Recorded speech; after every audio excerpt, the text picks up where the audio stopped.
Welcome everybody to our October 9th Village Board meeting. First, I'd like to have everybody stand for the Pledge of Allegiance. I pledge allegiance to the flag of the United States of America and to the republic for which it stands, one nation, under God, indivisible, with liberty and justice for all.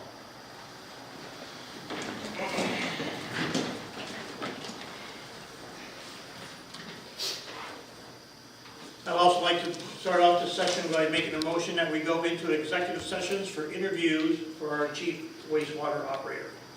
Second. Anybody, all in favor? Aye. Opposed? Abstained? Carried. We're going to go into executive interview. I'd like to make a motion to go to leave the executive session. Second. Second. All in favor? Aye. Aye. I'd like to make a motion to go back into the regular session. Second. All in favor? Aye. Thank you. Okay, thank you. Welcome back, everybody. Sorry for the delay. We're going to start out with the next area is public comment. Do we have anybody? Good evening, everyone, and welcome back. Sorry for the interruption, but we had to take care of some executive business. First off, so now we're going to enter into the public comment section for the meeting. And for those who want to enter into the public, you can sign in, or if not, we'll get through the list. You can sign in. We'll definitely listen to you all. So again, welcome to our village board meeting. So public comment session. Mr. Garrido, please go to the microphone, tell us who you are, and address the board. My formal name is Enrique Garrido. Some know me by Ike Garrido. I live in 2 Highly Road, Rhinebeck, New York. I've had a court case against the village for the past 3 years. This is the 3rd year anniversary of the board. They forced me to replace my supply line.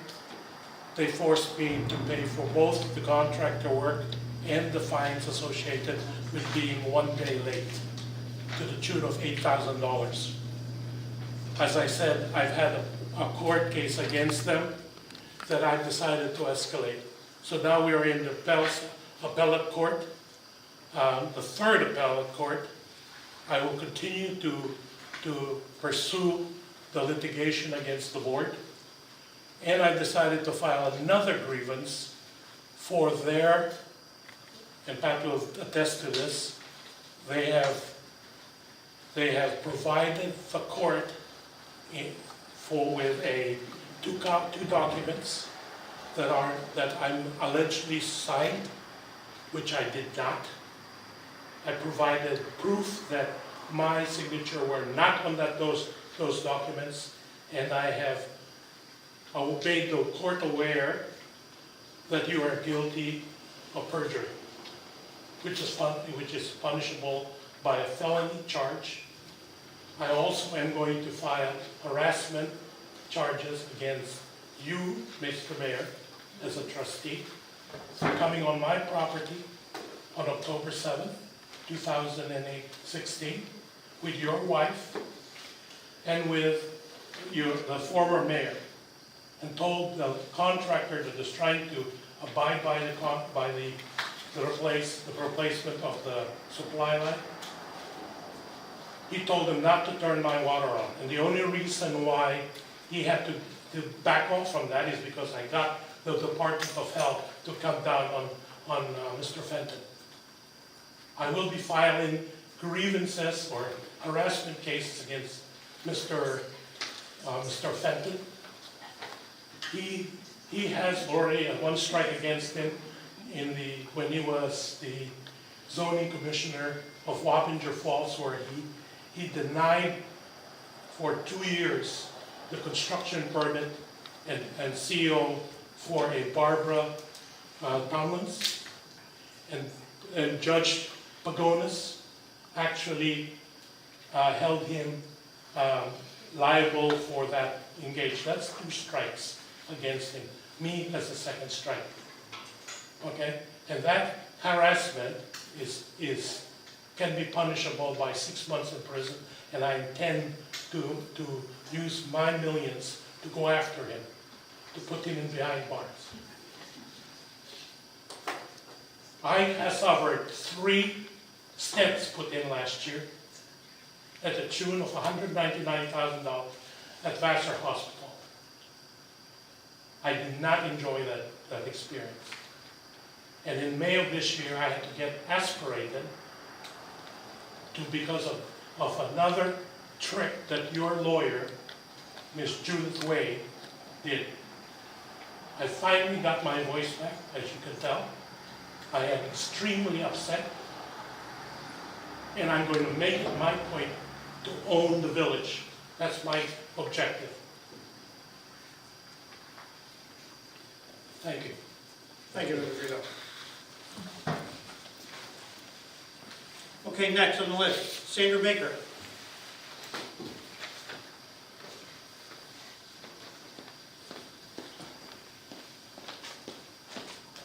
Hello, my name is Sandra Baker. I am here about the Airbnb issue. I had to write this to get my thoughts in order. I strongly believe that unhosted Airbnb rentals should not be allowed in the village at all. The proposed codes of allowing up to 15 houses in the village to rent unhosted for 16 days a year will open up so many problems in the village. These codes will never be able to be enforced consistently. Airbnb as a company coaches their members on what to say at municipal meetings, including stuff like, I need some extra money to pay my mortgage or to pay the property taxes. I only want to do it a couple times a year. Make no mistake, Airbnb wants these codes to be vague. They want holes in them. And they want them impossible to police in order to take advantage. Vague like 4 adults, 6 total. Then just say 4 adults, 2 children. I don't know what the 6 total is. I don't know, that's vague. So they're going to take advantage of that. How are you proposing that the 15 houses will be monitored 16 times a year? So one house has a cancellation last minute. So they're not going to count that as their allotted 16 days for that year. So how are you going to know of instances like that? They're going to forget to let you know, oh no, I had a cancellation that weekend, so that doesn't count on my 16 days. So they'll continue to rent for the next weekend or the weekend after that. Also, they could easily say they're letting friends or family stay there. I didn't get any money. That wasn't an Airbnb transaction. That was a relative. That was my niece's friend. I didn't take money from them. How are you going to police that? I don't understand how that would work. So inevitably, what I think will happen is the disgruntled neighbors of said Airbnb houses will have to be the police and monitor for the village. They'll have to be counting who's staying there, how many adults. Wait, was there 6 adults? I saw 6 people going into that house next door. I mean, it doesn't seem possible to me. And, who is going to be in charge? What village, office or employee will be in charge of counting all of those days and keeping track of who is that going to be? Is that going to be somebody that already has a full-time job doing something else? I mean, it's crazy. So I see it this way. If you ban unhosted places, you'll have some disappointed people, but then it'll be done and over with. If you allow them, most likely you will anger most of the neighboring properties all over those Airbnb houses forever. Now I own, this is on another point, I own a legitimate bed and breakfast in the village, the Baker House, across from the library. Why is it fair for someone to rent rooms out without getting the business license, the business insurance, collect the hotel occupancy taxes, the sales tax, and all the other expenses that go along with it, having to, and be allowed to compete with me on the busiest weekends of the year? Why is it fair to have almost the same number of rooms that we are capped with? We weren't allowed to have more than 4. So you're gonna allow some other non-professional house with 3 rooms, 6 adults total. My husband and I did everything by the book.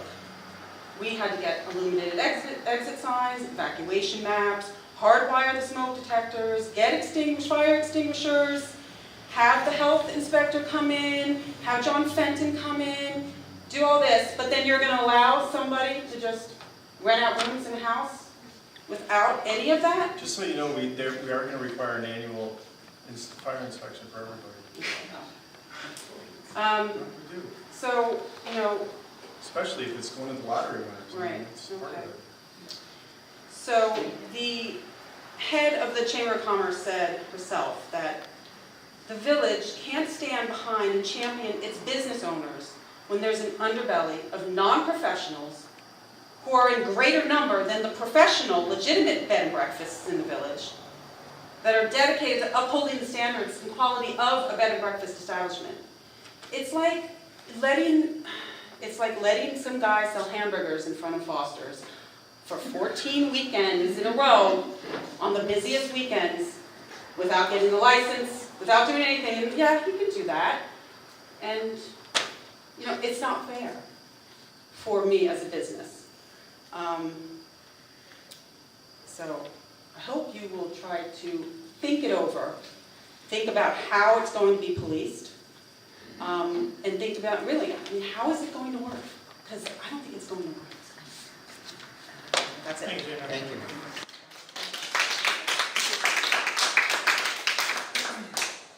Hi, Valerie. Valerie Palmer. I'll try not to repeat all the good stuff that was just said. I don't see why the board would even entertain non-hosted B&Bs. Picture them on either side of where you live. People coming and going, you have no clue who they are, no owner there. And do you want that? So I don't even know why it's being entertained. It's never before been entertained in the village. We've always had the owner on the premises, at least in the old days. So I hope you stick to owner-occupied, owner-hosted. If they all get special permits, each and every one, whether it's 1 bedroom or not, you've got a list of who they are. Much easier to manage. Special permits require conditions. You need off-street parking for one thing. Can people have 3 bedrooms and not have 3 parking spaces? Can they park in front of your house? So you need conditions. That's what special permits are all about. Every property will be different, and there'll be conditions. So if you have them all get special permits, it's not complicated for 1 room. There's not as much code to deal with. There's not as much fire.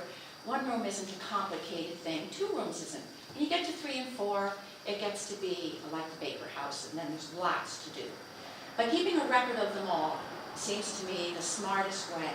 There is, most of you know I did zoning enforcement forever. There's no zoning. There's no enforcing lottery stuff and people, how many days. This is not enforceable. Really not to bother. I wish Bob Woody were here. He'd tell you, don't make a law you can't enforce. Just don't do it.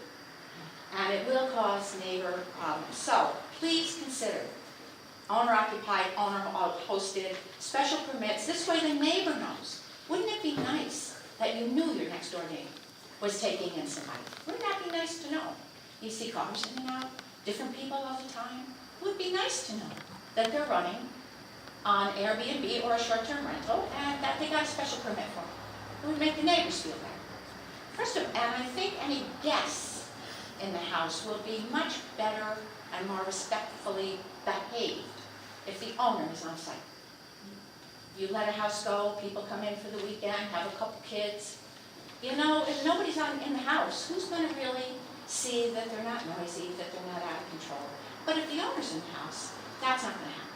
The owner will see. It shouldn't be up to the neighbors, shouldn't be up to the police, it should be up to the owner. And they should all get registered, pay their fair tax. So the other thing, I don't know if it's in the new one, 2 families I don't feel should be involved in this at all. I do think that's been removed from everybody's thoughts because we don't want to lose our long-term rentals. And you want people to be able to come in and rent a nice place in the village. And I don't know what you're going to do with accessory apartments, and I haven't got an answer to that.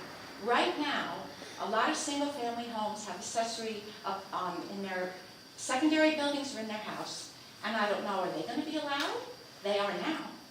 And so we're gonna lose a lot of long-term rentals by doing this. So, you know, you have to hope not everybody's gonna wanna do it, but you still have to be able to monitor who's doing so. I don't know what you're gonna do about accessory dwellings, accessory apartments.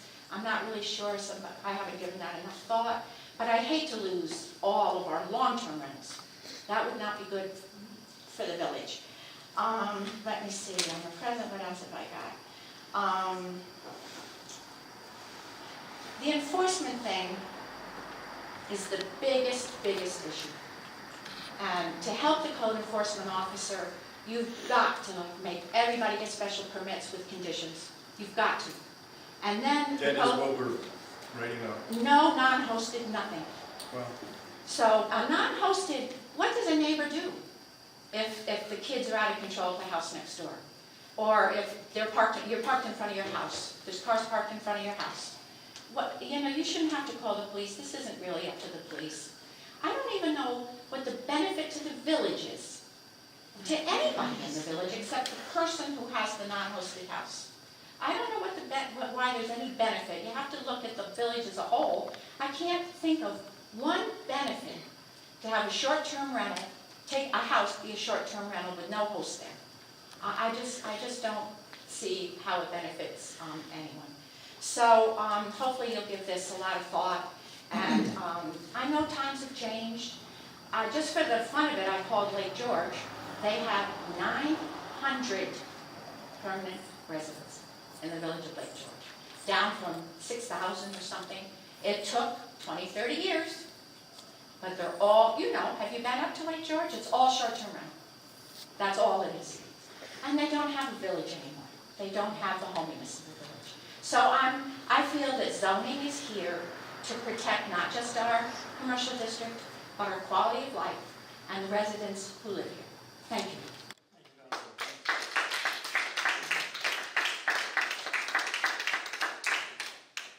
Donna?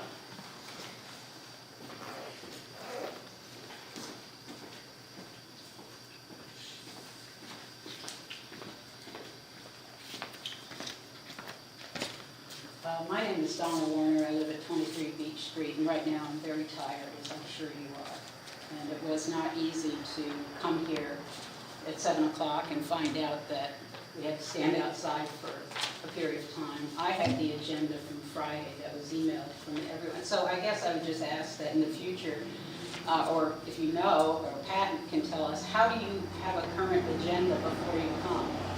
Because also the short-term rental report was not on the agenda sent out by email to all the residents on Friday. So you changed it, and I understand that. I appreciate that you might have to change things. But I guess I'd like to know how we would know, short of showing up to find out. Because it feels very distressing. And anyway, let me get to why I'm here on behalf of 138 residents. I'm not here to speak for myself. I'm here to speak for them. I do want to first say good evening and thank you, Mayor Bassett, for the inclusion of the STR update in your monthly report. That's very much appreciated. It did provide more information for everyone to see and to kind of digest and think about. And I'm a little unclear about the process since it's the September board meeting. Because apparently, or I don't know if you're having more discussion tonight.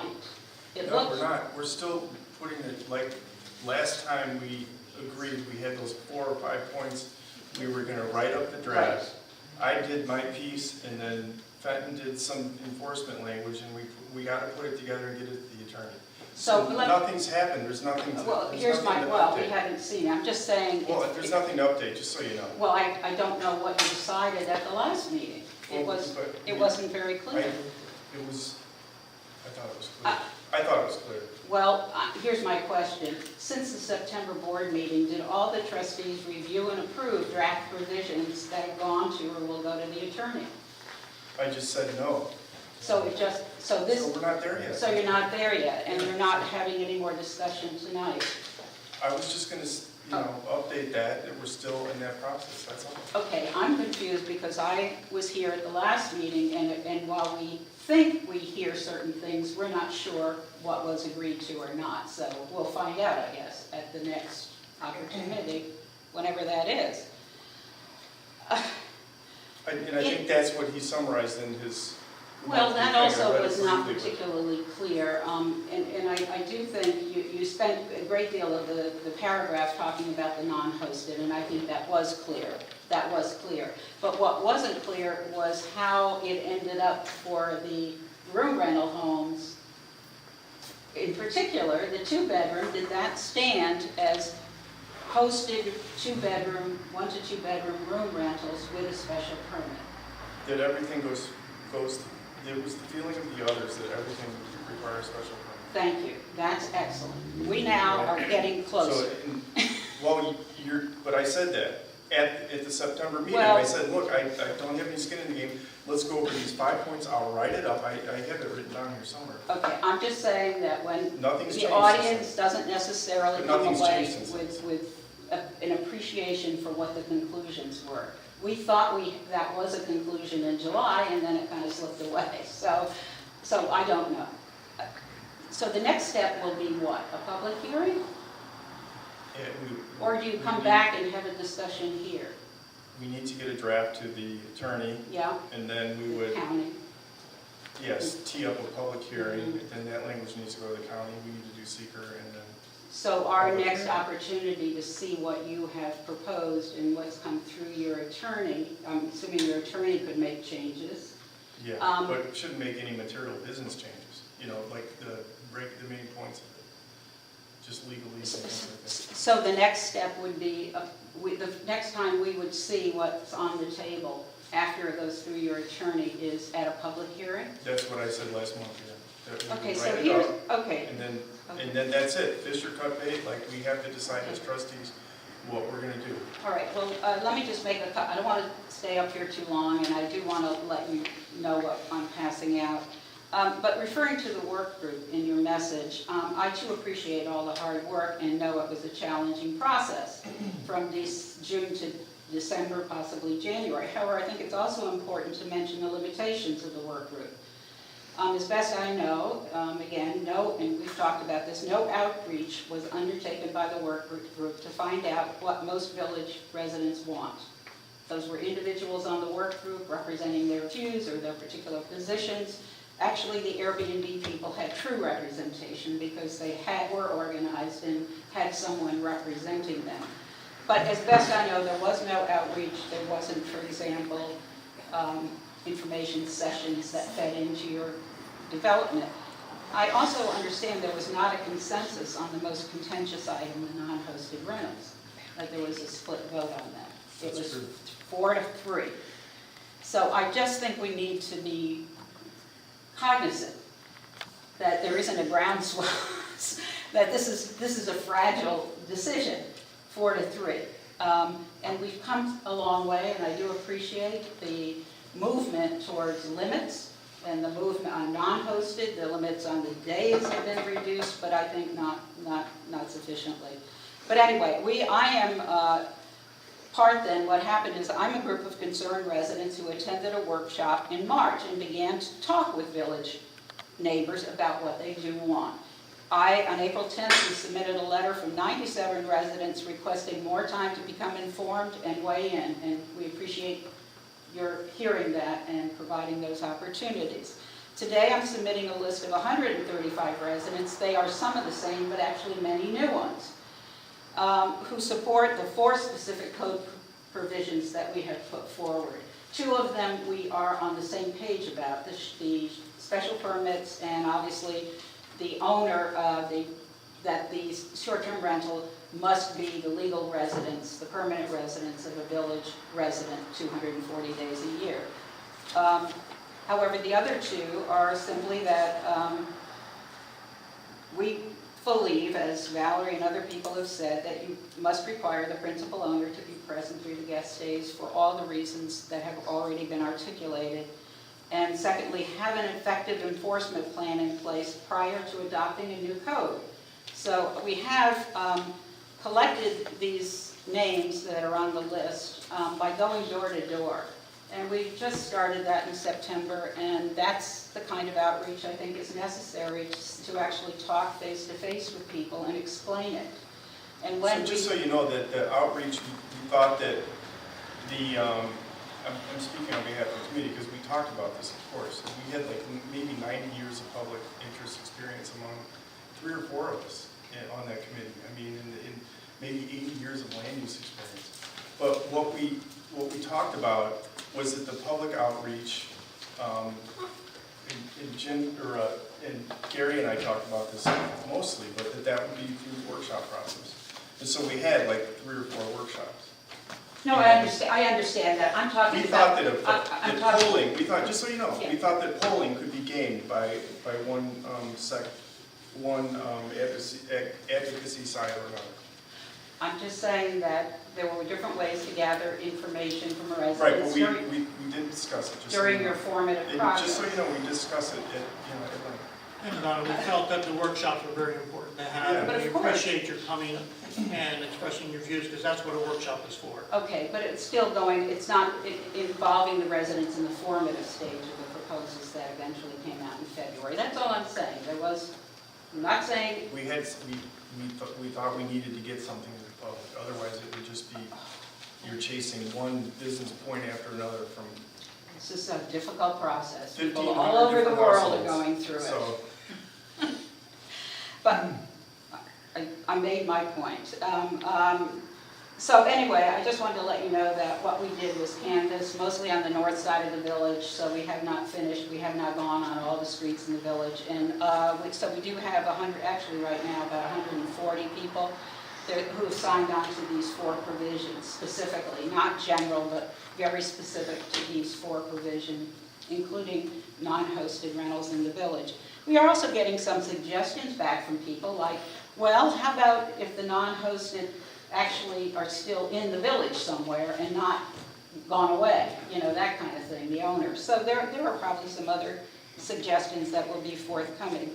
I just want you to know that the people who did the canvassing said that not everybody agreed with them, but it's about 80% of the people that we were able to talk to in person signed on to this. If you scale that up, if you saw this as a representative, I can't say it's a representative sample, but if you saw that as a sample and scaled it up, it would be 1,000 households in the village. It's actually a pretty good sample. Hmm? It's actually a very good sample. It is. If you, No voted for the board. so I'm just trying to let you know what we're doing, and we are continuing to do that. The last point I really want to make is about enforcement. The American Planning Association, their Planning and Law Division, has held a number of seminars, and there are PowerPoints available on code development for STRs. They put out, maybe you've seen them, the do's and don'ts of regulating STRs. And the bottom line on these is, don't create an unenforceable system. So I feel strongly that if you're bringing this back to a public hearing, that it will be very challenging if you don't come with definitions, enforcement, penalties, all of the details. The devil is in the details, and people do not understand things like 4 adults, 6 total. I mean, that's the classic. It feels like we've been talking about this for 8 months, and it still comes back with no definition. So I just really implore you to please not go to a public hearing without the details. Couldn't agree with that more. Thank you. And so I think that I've probably said enough. Do you have any questions for me? I need a copy of that letter for the board. It's going down the, I'll make a copy. Yeah, we have, Thank you, Donna. we'll make it up.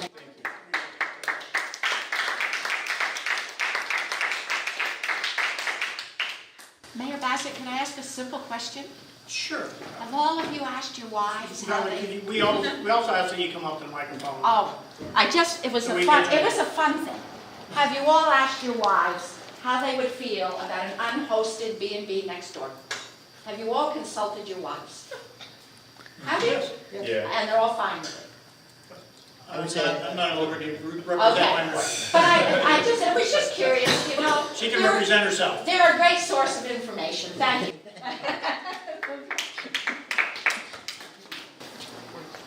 I think most of us don't actually have to ask our wives. That's a good point. Is there anybody else that would like to have public comment before we close that part of the agenda? Thank you all for your input. For now, we're going to go into department reports. The first is the treasurer's report. Good evening. The treasurer's report for the village of Rhinebeck is for the period of September 1st to September 30th. The tax collector's account ended the month with $1,194,732.52. The general fund ended the month with $78,326.88. The water fund ended the month with $457,060.51, and the sewer fund ended the month with $453,361.50. Our investments with New York Class in the general water and sewer fund are doing well and yielding 1.96%. The vouchers presented for payment in the general fund total $110,401.14. In the water fund, $26,676.02. In the sewer fund, $27,250.36. We have engineering bills for the 2017 block grant, Legion Park, $3,562.02. And for the capital project of the 2019 vac truck, the first payment, which was will be allocated from the fund balance from the general fund in the amount of $41,396.76. The capital projects police for the new police vehicle to transfer the equipment, paint the new car. We have $3,105.36. In the capital water fund, we have a bill for the lagoon clean out in the amount of $12,020. We will also be making a bond payment for the principal and interest on the police station, totaling $45,875. And we have escrow bills that have come in and gone out in the amount of $2,380.60.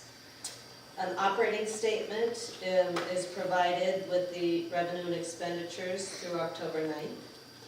The water and wastewater, the billing and adjustments have been reviewed and signed off by the water and wastewater department liaisons and are presented for authorization. So I'd like to make a motion to accept the wastewater adjustments as presented. Second? All in favor? Aye. Opposed? Abstained? Carried.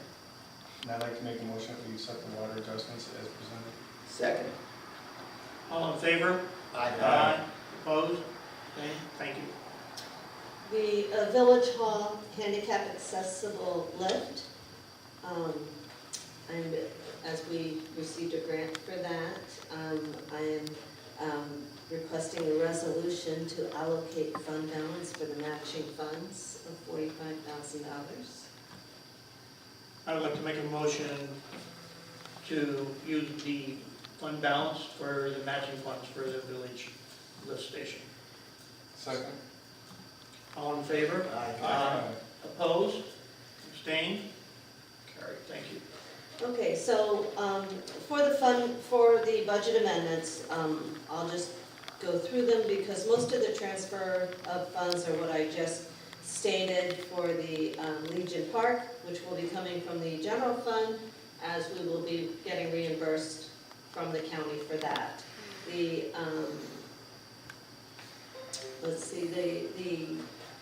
vac truck will be coming from the fund balance, as that was a resolution of August 28th. The capital water is for the lagoon clean out, and the Capitol Police will be for the transfer of the equipment and for the painting. I have two budget amendments. I have one from contingency to the 146004, the records management for $90, just because the shelving ran over just a little bit. I don't really have anyone else to take it from. So I have that one. Another one for the contingency is for the 144004 engineering. And I'm requesting 3,000 as we're over by about 800. However, about 9,000 of it was for the preparation of the grant for the ADA lift.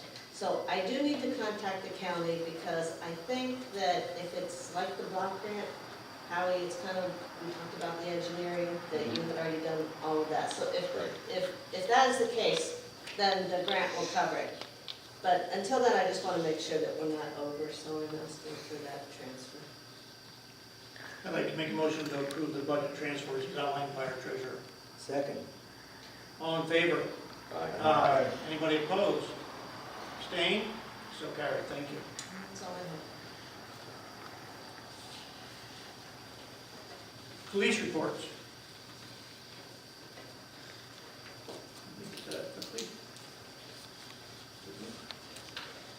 Tonight we have an important policy issue that I want to talk about, which is the Noxon, which is basically, you know, the ability for our police to carry and establish the nasal Noxon for drug overdoses.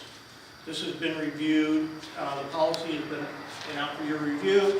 It's been reviewed by legal and approved, and the purpose of this is for our police force now to be able to administer this and make it part of their contract, carry it in their vehicles in case of a drug overdose that is treatable by the Noxon treatment plan. Is there any questions after anybody has read the proposal in terms of the policy and the procedures that will be outlined for the police department? It's a rather long spray, but it's an overdose. It is an overdose rescue kit that our police force will carry, and with us to be able to counteract any, you know, synthetic drugs that are available today or an opioid issue where Noxon will be able to give them the life support that they need. So I'd like to make a motion that we adopt the new Noxon policy for our police department. Second. I just have a question. Sure. Go ahead. This is discussion, right? Yeah. It says every sworn member trained in the use of naloxone will carry an overdose when working in an on-duty capacity. So not every police person is going to be trained, right? No, they all will be trained. They all will be. But in a cycle basis, Okay. and then they will be carrying it when they're on duty. Right. I just didn't know if everybody was going to be trained or only a Yes. few of them. No, at all. Okay. That's it. Any other discussion? Yeah, just, Mr. Mayor, I think it's item B, number 7. Offices, I'm sorry, number 6. In which section? I'm at, page 7. I want to just back up because in the Yes, I'm procedure sorry. section, It's section 4, procedures, and you scroll down to what is B, number 6. I'll read it out loud, it's short. I'm sure it's going to be quickly clarified. Officers will remain with the aided individual until EMS personnel arrive at the scene, and upon arrival will provide EMS that naloxone was administered. Just put it, they'll wait until EMS arrives without any type of a time limit. I mean, is that anything that we should be concerned about? What if there's a problem with EMS getting to the offices? I hope we don't have that issue with our EMS because, and then we have also backup EMS. Okay. In terms of, you're aware that, in fact, for instance, if one unit does not reply, like say the Village of Rhinebeck EMS is not available, Dutchess 911 will dispatch based on the call list, the next available units to be able to respond to that. We have to hope that. Yes. So there is a backup plan for all of these kinds of events that's based with that 911, the 911 call center line. When I had my heart attack, both of them showed up. Oh, that's good, okay. And then there was a big discussion, who was going to be taking jurisdiction. Thank you. So Trustee John, I just want to, in the procedures under the deployment, just to, so everybody's aware, every sworn member trained in the use of Knox-on, and your issue is training, will carry a weapon on duty, so they all will be trained, correct? Okay. And you have insurance, Yes, we do. use bill. Yes, and all of our EMS units have already been trained on the use of Knox-on. So it's already a procedure we're using in an EMS response. Any other questions? We made a motion, have a second. All in favor? Aye. Opposed? Abstained? So carried. Thank you. Thank you. The next is the September police report.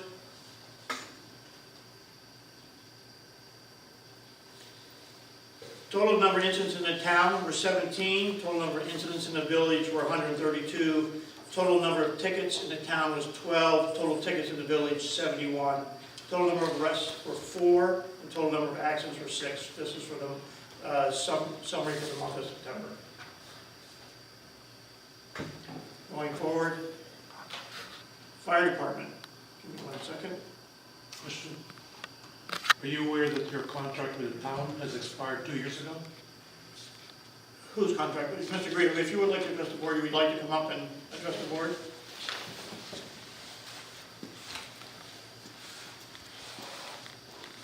I just asked a question. Are you aware that your contract with the town to patrol the town has expired 2 years ago? That you've been carrying the contract on a best effort basis as an equalization of the funds? And that you do not have jurisdiction to go into the town? I will check it out. Off the top of my head, I don't know the date of the contract, but I'm not aware of it expiring, but I will check, and we can get back to you. Okay. I have the copy. Thank you. Fire department report. This is submitted by Chief Kyle Amy and EMS Captain Chrissy Amy. For the month of September 2018, there were a total of 106 calls. This is a record number of calls in 1 month for our fire department. There were 23 fire calls, 77 EMS calls, and 6 motor vehicle accidents. The ambulance did not respond to 21 calls, therefore the response rate was 76%. Any questions on the fire department or police department report? That's me, 1,200 calls a year. Yes, we're approaching that number. Water department. September. Brian Alex worked with Crawford to provide details for the flood-proof project. We have that, the plans and specs were completed by them, and then we have also gone out to bid, and we've got 4 bids for the electrical piece of this. So I'm going to read a brief description of the scope of work, and then what the bids were, and then a recommendation for award. The base project includes relocating electrical panels in the first floor of the lift. This is to wet-proof the low lift pump station, which is down by the river, to wet-proof it in the event of sea level rises.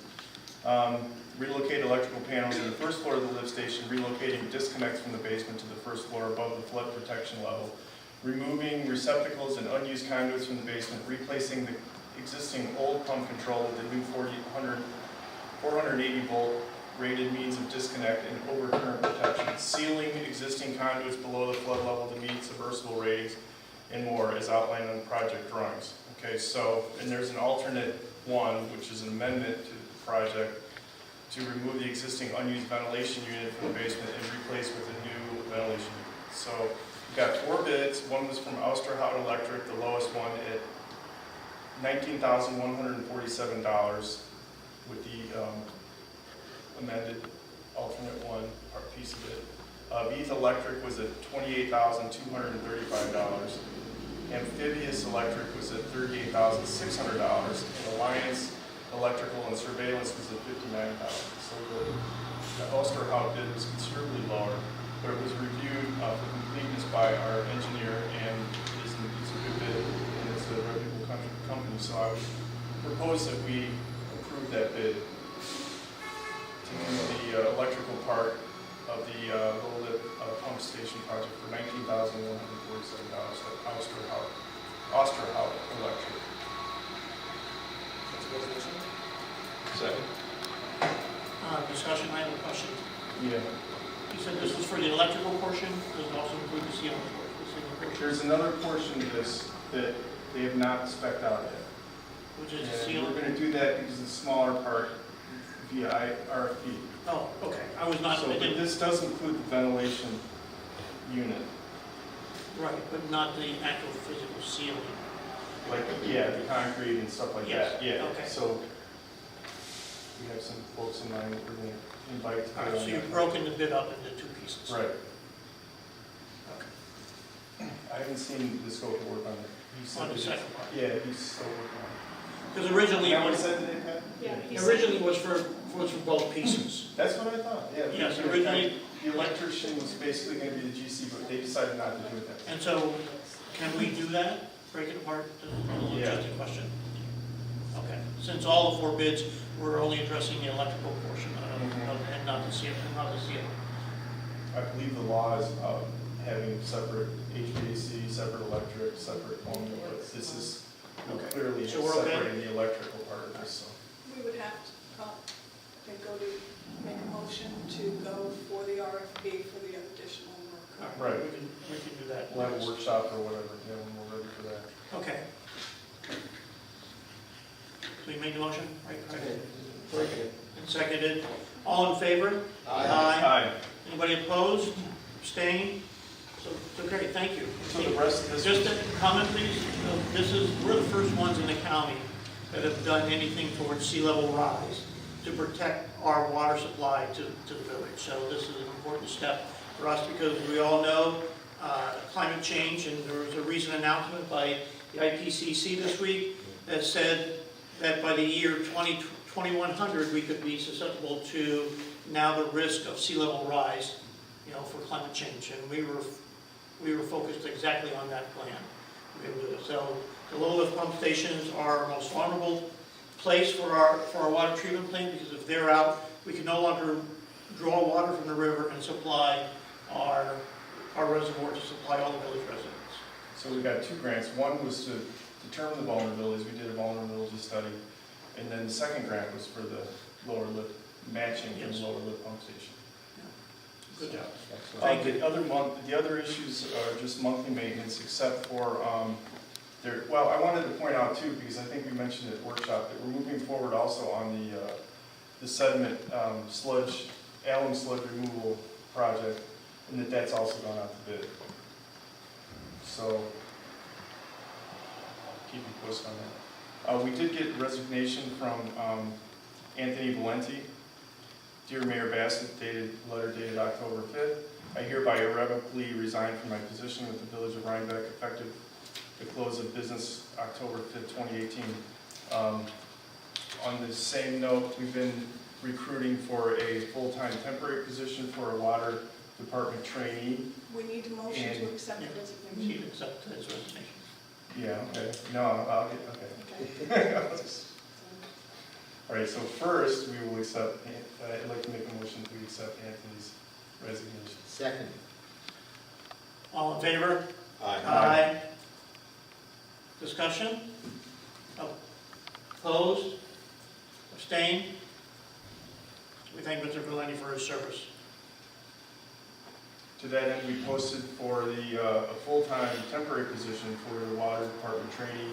We got two applicants, we interviewed them, Brian, Alex, John Fenton, and me, and we thought that Alan Bateman was the top candidate. He's got a good work record. He's works for a general contractor. He's handy. He's mechanical.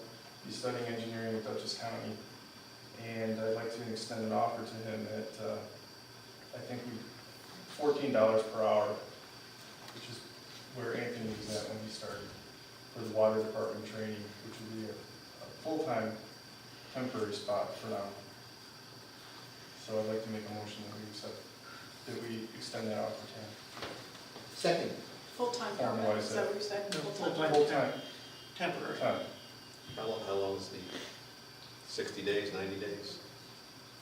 Well, I'd like to go through a process of a couple months and see where he's at. So why don't we say 60 days? Yeah. Well, he has 90-day probation. Oh, 90 That was- days. I know There you it go. was Does that apply to him if he's a temp, Yes, it goes by our code. he can actually fulfill his probationary period during that? Okay. Let's go with 90 days. 90 days. Okay. All in favor? Aye. Anybody opposed? Abstained? Very good. I think that's it. And you'll get a letter out to Mr. Bateman, Yes, notifying him of yeah. his appointment. Thank you. Mr. Garrido? Hi. Pat sent out a note on the purging of the fire hydrants. I objected to the schedule that was presented. Are you familiar with the concept of purging the fire hydrants? Yes, sir. Okay. I just wanted to be put on the record that when the village did this, where they opened up the pumps to the tune of 40 pounds per square inch, my basement flooded because there was no arresting coupler connected to the water meter. As a result, I had about 1.5 foot of water because my basement does not drain. It ruined the floor. I have not been able to sue the village for that damage. And I want to make sure that whatever is done, that all the houses on Heidi Road, which is susceptible to the same problem, which is opening up your pumps, increasing the pressure beyond what the infrastructure can support, that you have two things. One, the arrestor unit, and the second thing is that you have insurance. Thank you. Thank you, Mr. Garrido.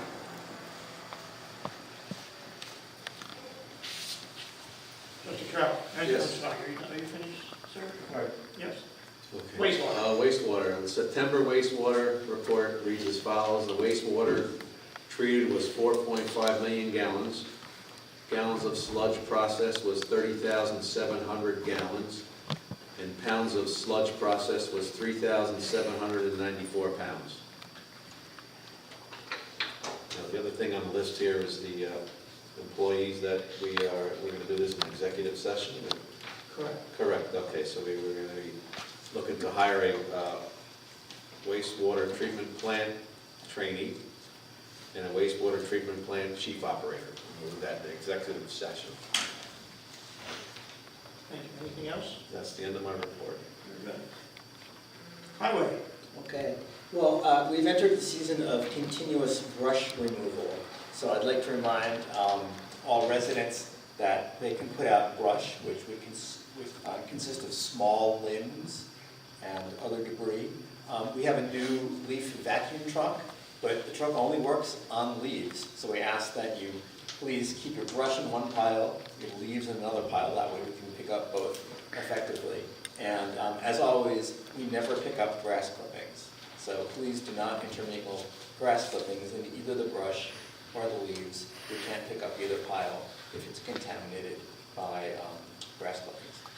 So under that, the Highway Department's been up to its regular duties of brush removal, maintenance, delivering mulch, and pothole filling in several spots. They've also done a stormwater drainage repair behind the village hall. We had a problem with cooling water, and it was creating an icy spot in the winter. Hopefully that problem is solved. There's also going to be some minor renovations at the highway garage. A garage door is going to be expanded so that our new truck with a wing plow can fit inside. And that is the highway board. Is the leaf truck ready to go? I don't think it's received its registration. As of late last week, it had. Do we know? No, Michael has not, because Michael was gonna take it over and he was away. Oh, So okay. he's going to So- take it over. The paperwork is all set in my office for him to take it over to get it registered. Very good, thank you.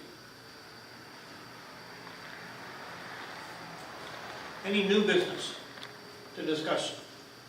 I actually had a couple of things, Mr. Mayor, if I could go through them, and I promise I'll be quick. As the board knows, I serve as the liaison to the planning and zoning committees, the planning board, the zoning board. And there's been considerable conversation, specifically last Tuesday, or a week ago tonight, with the planning board members, with the zoning enforcement officer Fenton, and of course Ryan, our planning clerk, with the topic of signs, garage sale signs, political signs. Considerable number of signs, a wide variety.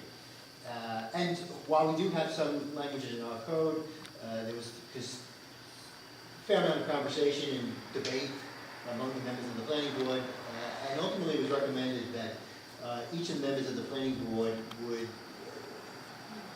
look at what I would just characterize as best practices. Whatever other municipalities done in the way of coding for signs. And I volunteered to oversee, not that we want to start another committee, but I would work, as the members of the planning board, all five of them, begin to provide what they think would represent the best practices and changes to our code. They should be funneled to someone. I volunteered to be that someone, because ultimately it has to come back to the board anyway, if we're going to make a code change. Working with Ryan in particular, and perhaps maybe we find someone from the chamber, to work with us as well.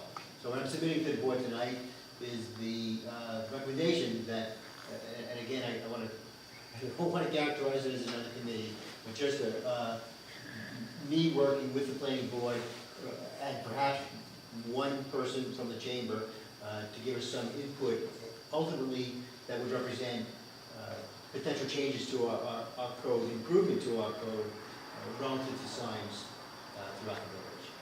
I can't predict what the outcome will be, but I can only say that there is a serious desire to move forward in some effort to make what we have better. I would call it a work group. Work group, thank you.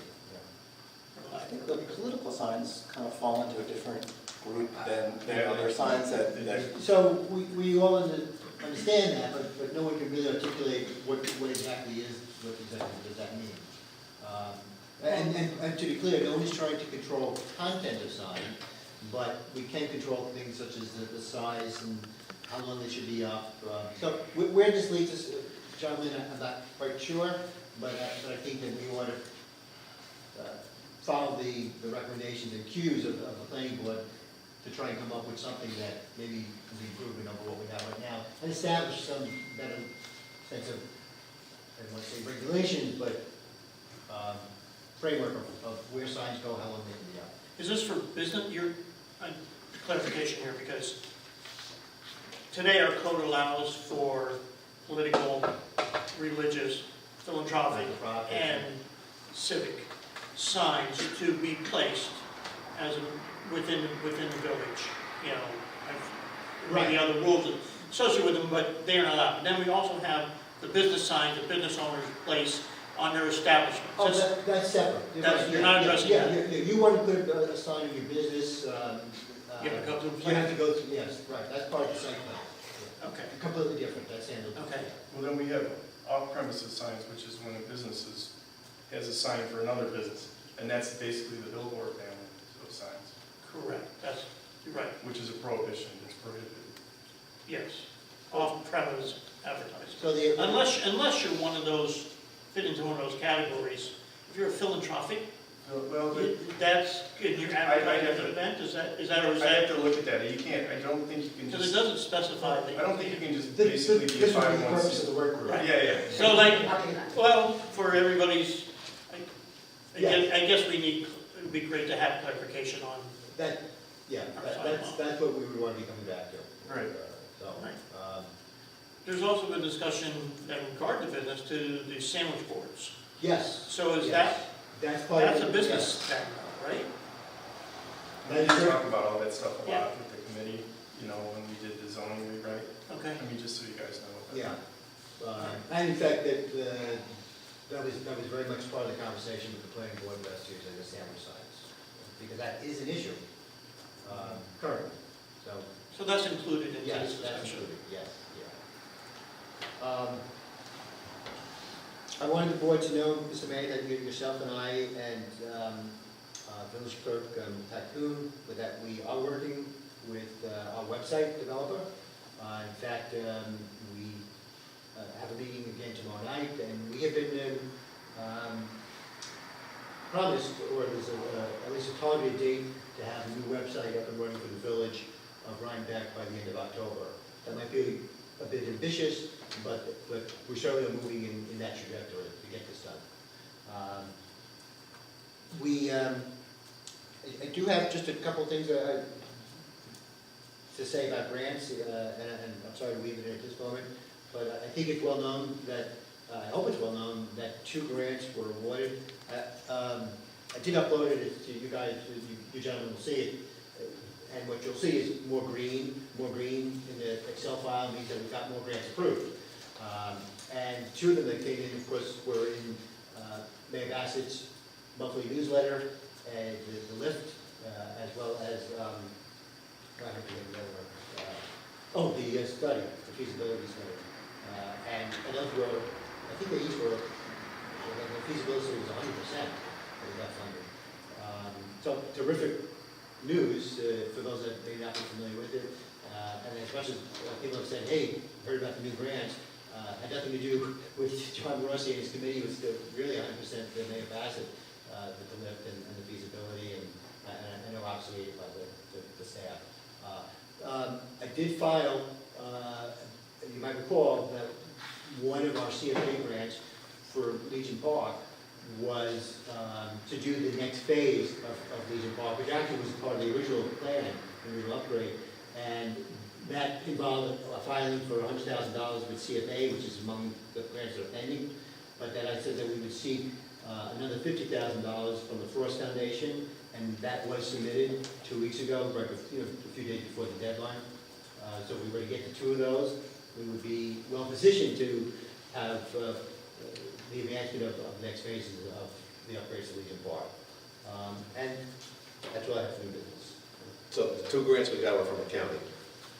So we've got, Right. yeah, so the existing grant is the CDBG that was applied for in 2015, the $100,000. Yeah, I'm talking about the 2 new ones just Oh, the 2 new announced. Yeah. The lift I'm sorry, yes, the lift and feasibility and the study. feasibility study, Yeah. they're both county grants. Correct. Yes, that's right, yeah. The state ones take a little bit longer, right? Yes. January, Yeah. all those grants you put in Yeah, the for. larger the government, the longer this time. Yeah. The federal takes even longer. Thank you. Thank you. Okay. I'd like to make a motion to accept all of the department reports as presented. Second. All in favor? All right. All right. Opposed? Abstained? So carried. Thank you. Committee reports. Well, wait, there's. We're getting a little bit of echo here on that. Oh, I looked at the wrong new business. There's 2 new businesses. Okay. Oh, yeah, there's one in each section. Okay. Oh, I need to. We're good? Sound good? Sorry. Okay, the tree committee, the fall tree planting is planned for Saturday, November 3rd, between 9 a.m. and 1 p.m. And volunteers should meet at South Street and Mulberry behind the Good Shepherd Church. And the tree committee has scoped out 21 locations for new trees to be planted around the village, and there will be 2 replacement trees that will be planted to make up for some trees that did not survive this spring, although they were transplanted and the heat got to them. This is really a fun event. There are refreshments, We get students coming out, we're getting, they can get up to 3 hours of service hours. The mayor's usually there. I'm going to be visiting my daughter again at college, so I'm not going to make it. It's going to be the first weekend in November for the next 2 years. So it's a real, I was at the planning in the spring. It's really a wonderful event. It makes a deep and important contribution to the landscape of Rhinebeck. I'm sure, hopefully people have noticed that the trees go up. You'll see them either with the stakes or with those green gaiters around them. And as Rhinebeck has been losing some of our mature trees, this is how we keep our streetscape beautiful. And it's all done by volunteer work. They work extremely hard, and it would be nice if people can show up with at least a pair of gloves. You can bring tools, or there will be tools provided. In terms of the rest of the committee work, the committee approved or recommended that make Sir Bowen's application at 23 Mulberry be approved for the removal of 3 large trees. The Tree Commission recommends removal of all 3 by a certified arborist with insurance, and that was the only tree that took action on. So I'd like to get a motion to approve the removal of 3 large trees at 23 Mulberry Street. Second. Any discussion? All in favor? Aye. Opposed? Abstained? So carried. Okay, and I'd just like to mention that you may see some of the volunteers of the tree committee out doing what's called suckering. Sometimes you'll see little shoots growing from the bottom of the trees. That, if it's pushing shoots at the bottom, that takes away energy from the canopy. So on newly planted trees, people go around and make sure they trim back. So you may see some people carrying loppers around and cutting them up. That's another function of the tree committee. It's all done by volunteers. Thank you. So the other, Trustee Lewis, the other 2 trees that are on the agenda, No action. there was no action taken. And so that'll be at your next meeting. Thank you. All right, the Environmental Committee report. The Environmental Committee met on their food waste reduction strategy on September 20th. This has been an ongoing subcommittee of the Environmental Committee that involves not only the village of Rhinebeck, the town of Rhinebeck, the village of Tivoli, and the town and village of Red Hook that are involved in the discussion. And at that meeting, we discussed the responses to the survey that we put out with over 350 respondents. We're creating a final report to present to the board, and we will bring that forward next month. We also reached out to all the businesses and just get their input on food composting, and because we have a vibrant across all of these towns and villages business section, and the consensus from the business was that there was to train their workers, and the space and the time would be a concern for them to be able to go forward with a food compost. Given that, one of the things we decided to do was to work on, rather than the implementation, was to pursue grants for the purpose of education. And education would be then used to educate not only the residents of all these municipalities, but also businesses on the benefits of food composting. Again, we will be working on applying for grants for that, with the hope that we would all work towards getting a resolution, which I believe I presented this last month, a resolution that really is linking all these communities together to work as a joint effort for the purpose of educating on food waste reduction strategies. It's not asking for any money or any resources. It really is a resolution of cooperation, and once we get the feedback at our next meeting, which is scheduled on October 17th, I will plan to take that forward and get legal review and get it out to all the municipalities for their vote on approval of that resolution and bring it forward to the board. One of the other areas we were focusing on was trying to create a pilot. As a result of this survey, most of the people in the response to the survey said we do not want curb pickup. It's an additional fee, additional cost, additional maintenance, additional issue, but they would prefer centralized drop-off places. And how we could facilitate a centralized drop-off place with then a centralized processing plant that would be available for all these municipalities to participate in. One of the proposed sites was in the town of Rhinebeck, up at the transfer station, and we are working to have a meeting with the supervisor, Elizabeth Spinzia, to see if that's a viable alternative to try a pilot for food composting in the future, and go forward with that. So our next meeting, as I mentioned, will be October 17th, here at Village Hall at 5:30. At the Environmental Committee, we also discussed one of the other key issues, which is transportation. As we all know, we've submitted several grants that were to benefit transportation with our improved sidewalks, improved bicycle paths, and improved transportation throughout with the village. We're actively awaiting the results of those grants, because we think that'll be a valuable asset in improving how we create a more walkable village within the village of Rhinebeck for everybody. The other area is water.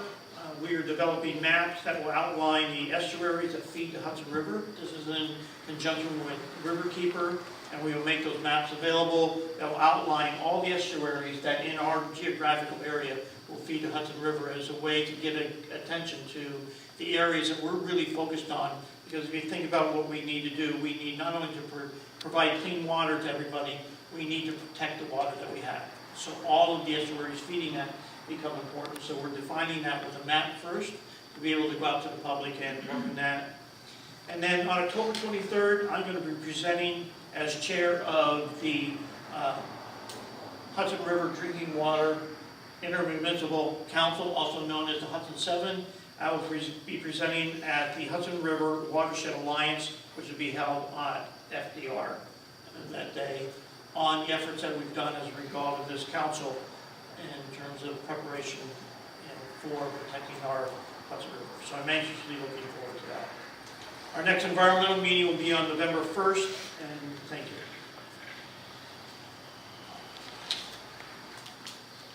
Emergency Preparedness Committee. I do have a report. Give me 1 second.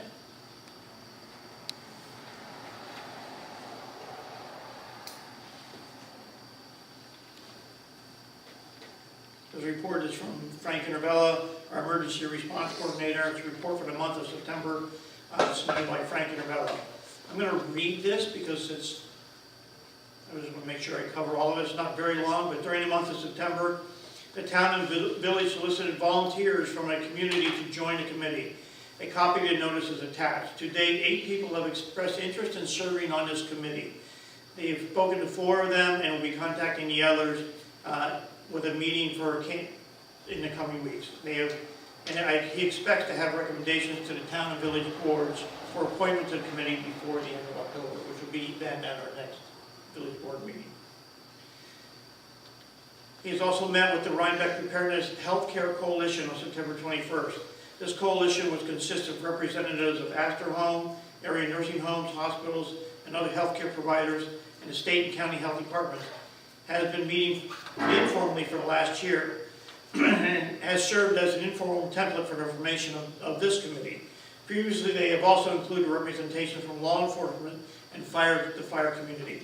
Since the establishment of the Emergency Preparedness Committee, they have spun off into a resource focusing primarily on helping to plan and coordinating activities specific to those agencies providing health care in Rhinebeck and the surrounding areas.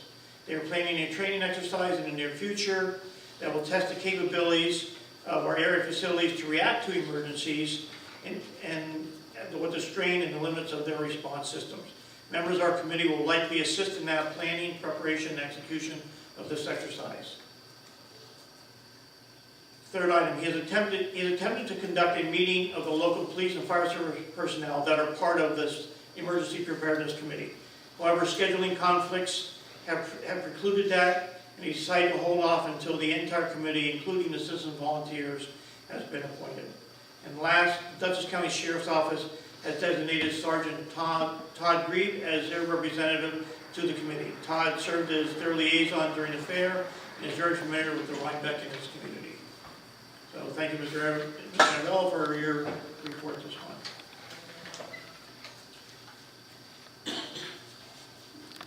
Next on the agenda was the short-term rental. I do not have. So, excuse me, again, we're we're putting the draft together, and John Fenton has supplied me with the enforcement provision. We need to dovetail what I did, which is create that non-hosted use for the 1 to 3 bedrooms, which we will put up for discussion in public hearing, and get that to our attorney. So we're still producing the draft.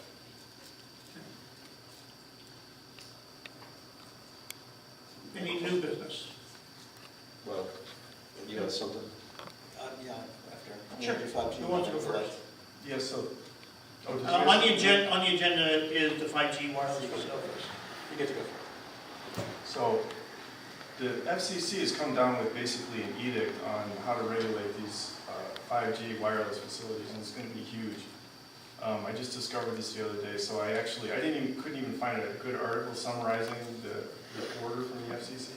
So I actually looked at the order itself and read it and tried to interpret the basic provisions of it. The basic situation is that the cellular tower industry has been built up with these towers and rooftop sites that are these base stations that are going to be considered legacy sites.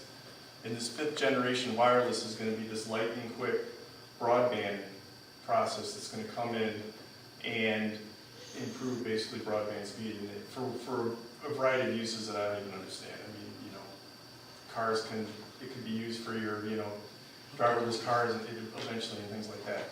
So this is coming. AT&T Wireless said that they're going to need like 10 to 100 times the amount of cellular sites that they have now to implement 5G, the 5G rollout. But they will be smaller sites. So that's what I'm getting at. The thing that I use, because I'm from the industry, for 8-9 years, whatever, I did these deals, on the cellular towers, and we built cellular towers to rooftops and stuff wherever. And those are the taller sites. 5G is going to be built out by small wireless facilities. So a lot of these zoning codes that we have that regulate larger cellular towers are basically not going to cover the situation. So a wireless facility in this code that's been written by the FCC is where the antennas are 3 cubic feet or less, and the equipment space is 28 cubic feet of volume. So basically a cubic yard is 27 cubic feet. So think 3 by 3 by 3 by 3 by 3. That would be the equipment that you see like at the base of our tower. It's going to be a microcell. And they're going to be it's going to be more right-of-way applications rather than be going to the open market and negotiating deals with like people that own land or co-locating on a tower with municipality kind of thing. It's going to be a right-of-way. So we don't cover that at all in our code. Because frankly, you can't even do this in a residential district, right? So they're going to be looking for utility poles, street lights, building rooftops and things like that. And they're going to come into the community and they're going to need a batch of sites to get this thing implemented. So the order that came down has presumptively fair rents, which is presumptively fair permitting fees. So like, for example, what's presumptively fair? What's a fair fee would be $500 for up to 5 sites. $100 for any additional thereafter for like a zoning permitting fee. Or if you're going to build a new tower, a new pole, $1,000 for a new pole, right? So if you co-locate on an existing, telephone pole or something like that, then you'd be under that. And then for a fee for the use of the right-of-way, what's fair is considered $270 a year. Per location. So all these things need to be codified. Additionally, they built into a shot clock. The shot clock suggests that you only have 60 days for application review when they want to go on an existing structure, and you have 90 days for a new build. So I don't think that our zoning code can facilitate such a fast period of time for an approval. So we need to look at and if you can't get these things approved in time, first of all, we wouldn't be able to approve it because you say, oh, it's in the residential zoning district, it's prohibited, and that's exactly what you can't say. You see what I mean? So we really need let's see, the shot clock is in there, the fee, the reasonable fees, and the aesthetic considerations. The aesthetic considerations from the planning board, or who, you know, would normally be the planning board. They're reasonable, no more burdensome than other types of infrastructure, and objective and published in advance. So we need to come up with some objective screening criteria for the equipment shelters now. You know, we had 6 months to come out with code. Because if we can't do it, first of all, we don't know when a carrier is going to come to the community. Rhinebeck could be at the end of the list, it could be at the top of the list, because we don't have fiber yet. So maybe they're going to leapfrog and come to us because they can serve us with lightning quick speeds with this wireless technology instead of fiber, you know what I mean? So they may come here sooner than they would go to Scarsdale or something like that. But we have 180 days to regulate this. From my understanding of the order. I mean, Oh, and yours, I'm not skeptical, but we've been hearing about 5G for a long time. but this is an order, this is the order. Is this federal or state? This is the Well, federal. it's the federal It's still government, yeah, up for it's- discussion. Yeah. It's still out for discussion. It's not out for discussion, this is an FCC order. Yeah, I pulled the order as well, and it actually talked to 3 different tiers of service, you know, the really super broadband, and there'll be lower levels of it as well. Mhm. But ultimately, besides the funnel, I mean, it falls in the jurisdiction of the FCC, but it's still gonna have to funnel through all the local utility commissions, you know. Well, perhaps, but so what I thought is, if we have a committee that's working on this, and we just come up with the parameters, meanwhile, we know New York State is gonna be working, the PSC, the Public Service Commission in New York State is gonna probably be working on this, because they're gonna do something that will match this. But maybe not, you know what I mean? When they come down with something, then we'll be ready. I think there's much to discuss about this topic. I'm certainly supportive of it, the technology, I think we all are. So what it all means and when it all happens, So what are you proposing? I'm proposing that we get a committee together and start sorting this out. So Can we not just use the planning board already to develop this? They don't have, the zoning doesn't allow it. I think we should start talking about it now. And these are some of the things you can raise. well, in my experience, the fastest way, the best way to find out what's happening is by talking to the service providers, the carriers, the vendors, the people that ultimately, the AT&Ts, the Verizons. Right. And actually, he's already had an overture from AT&T. That would make sense. This is what I'm saying, you know, What- this is an order. They're already, they are already reaching out to us, so. But the federal government says that we're supposed to have something in place in 180 days. So I think we should have a group that's talking about the main points of this. I like to read the order as well. I mean, I learned about it, and I'm glad that you brought it up, Grant, but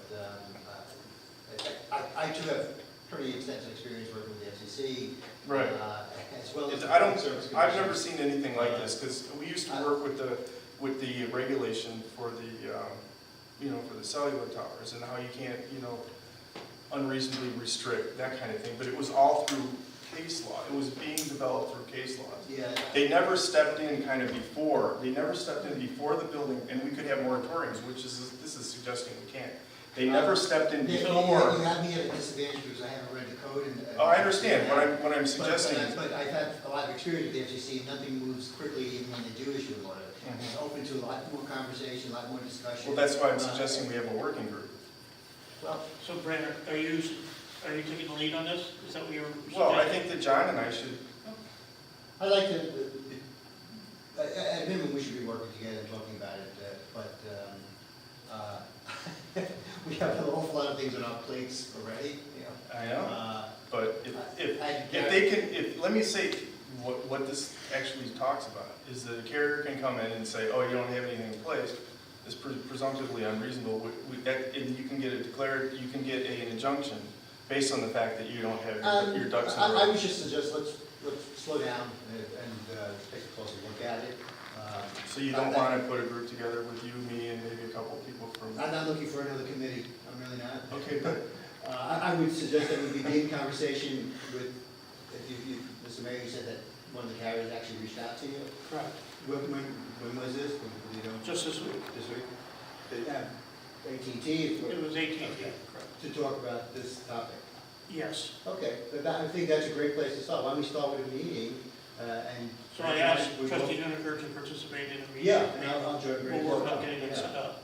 can't really be the three of us be together. Right. Okay, the two of us, yeah, Yeah. so let Brent and I. Or you two, you know. But if I'm hearing Brent correctly, what he's saying is we have to start thinking about how we're going to regulate this. No matter what happens, we have to start thinking about what's going to happen here, right? That's the bottom line. We're going to have to put together some amendment to our zoning codes. To our, yeah. What I thought, we could even have, the thing about it is, it's not fuzzy. There are a lot of clear standards you can put. So we could have like a code that's 2 pages long that amends our cellular tower provisions already. But there are all three separate levels of service of 5G is coming in at least three. It's not a ubiquitous 5G type of service. It's three different tiers depending on the gigahertz and the speeds and the bandwidth. I don't know which one is available. I don't think all three are available at the same time. I don't see anything that suggested that. So I like to, we can debate the hypothetical here all night, Right. based on this. Yeah, I don't see. So I think we should try our best to, as we do have a meeting that we're gonna try to set up, and we'll bring that information back to the board. All I'm saying is that before we You guys form, good with that? before we form another committee, Yeah. why don't we understand a little bit more about what the timelines are? And Okay, but you really need to go over the order, and then I'll tell you, you just be devil's, between you and me, why don't you be devil's advocate, and then go over the order, please, because that 100, I'm not making up that 100 Oh, million. I'm not questioning, I just, but there are three different tiers of service. No, but, And I don't know which one. All right, so wait, Right. just, let's move on. okay, I'm let me with say you. one more thing. It's regulated by the size, okay? If it's under 3 cubic feet and it's under 27 square feet, 20 square feet, cubic square feet for the equipment space, Well, it's considered there's- a small facility. Yeah. This is definitely an issue we as the village have to take into Yeah. consideration Absolutely. to move on. So It's gonna be, more work to come. Yes, Sure. yeah. Other business. Okay, on Friday, I attended a kickoff meeting that was hosted by the New York Power Authority with the engineering firm Wendell to begin the process of changing the village streetlights over to LED streetlights.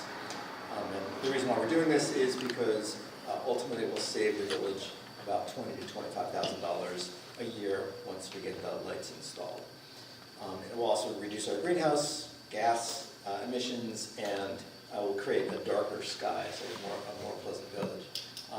Just to give you guys a quick update, so we are one of 11 communities in the area that is undertaking this. We're part of this group. There are a total of about 5,000 streetlights that the 11 communities have to be converted. The largest single community being the city of Kingston. We have to do a couple of things along the way. We have received a price to purchase our streetlight system from Central Hudson. It was about $88,000. We need to go ahead and execute, we need to begin, tell Central Hudson that we would like to indeed buy our lighting system from us. That begins a whole series of dominoes. It goes up to Central Hudson, it goes up to the New York State Rate Commission, it goes all kinds of places. It takes about 90 to 120 days before we would get a contract back for the mayor to sign. But I would like authorization to go do that. In the meantime, NYPA thinks that they're going to be able to start having installation crews working as of January 1st in the area, specifically in the city of Kingston, who's further around, further along in the process. 2019. 2019, yeah, no, soon. And they actually, NYPA said, oh, we'll be done by July. So, right, which everybody at the meeting's like, really? But they've actually done a lot of these, and apparently it seems like a lot of dominoes fall into place, but it does all seem to work out. So, once we've made we have to do two things in parallel. We have to tell Central Hudson we'd like to buy the system, and then we're going to be designing with Wendell our LED light system. Now, basically, speaking to the representatives from Wendell, they're going to start with the basis that lights are going to be exchanged basically on a kind-for-kind basis. If there's a particular kind of light that's been installed by Central Hudson in this area, then they're going to essentially put up the equivalent in an LED light. So that's the beginning of their proposal. What I would like to do is I'd like to discuss with the board, but I think we should get public input as to where people think there should be lights, if there's someplace that's dark. So someplace they think a streetlight should be erected, or if there's someplace that they think a streetlight is too bright or doesn't need to be, if we can have one removed, if we can remove one. And actually, if we remove one quickly, then we don't have to pay for it from Central Hudson. I'd like to actually I want to ask the board about how you'd like to do the public input side of this.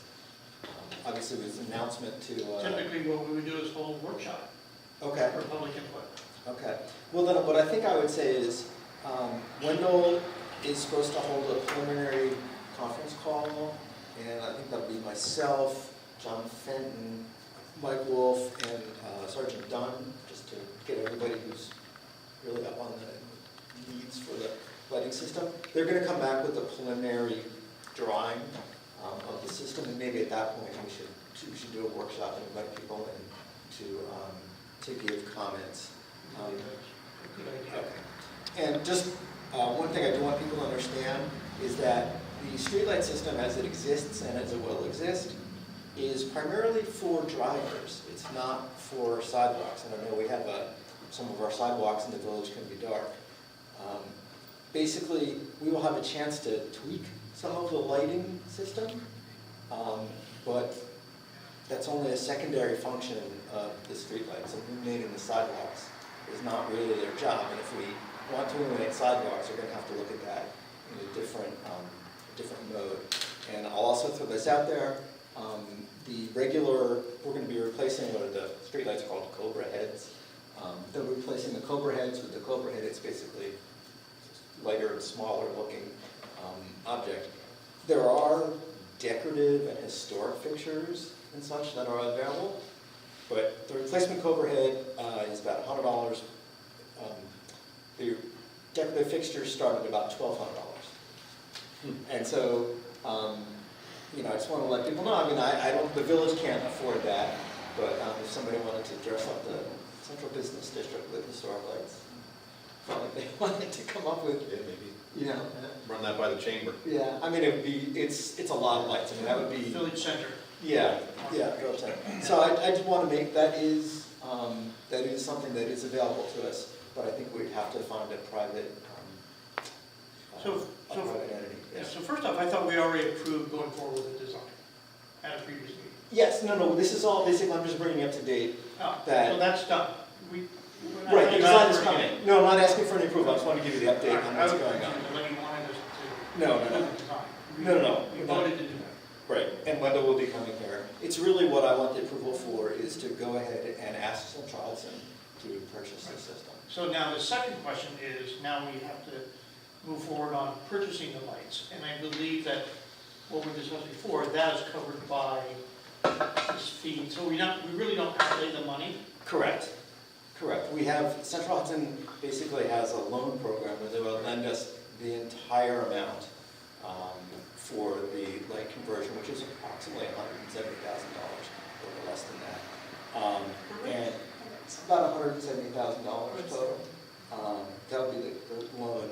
And we anticipate just under a 5-year payback. We talked For, for right, 5 for the years payback. Yeah, so that's, So we pay that back on a reoccurring correct. monthly basis, which is much less than we've been paying for our lighting. So, just so everybody knows, the plan is that we would be ahead of the game here Yes. by making the money versus paying for what we are for electric. So it is a net savings for the village in terms of our electric, in terms of our electric. The program has 2 levels of savings. There's a savings on the actual electric bill, Yeah.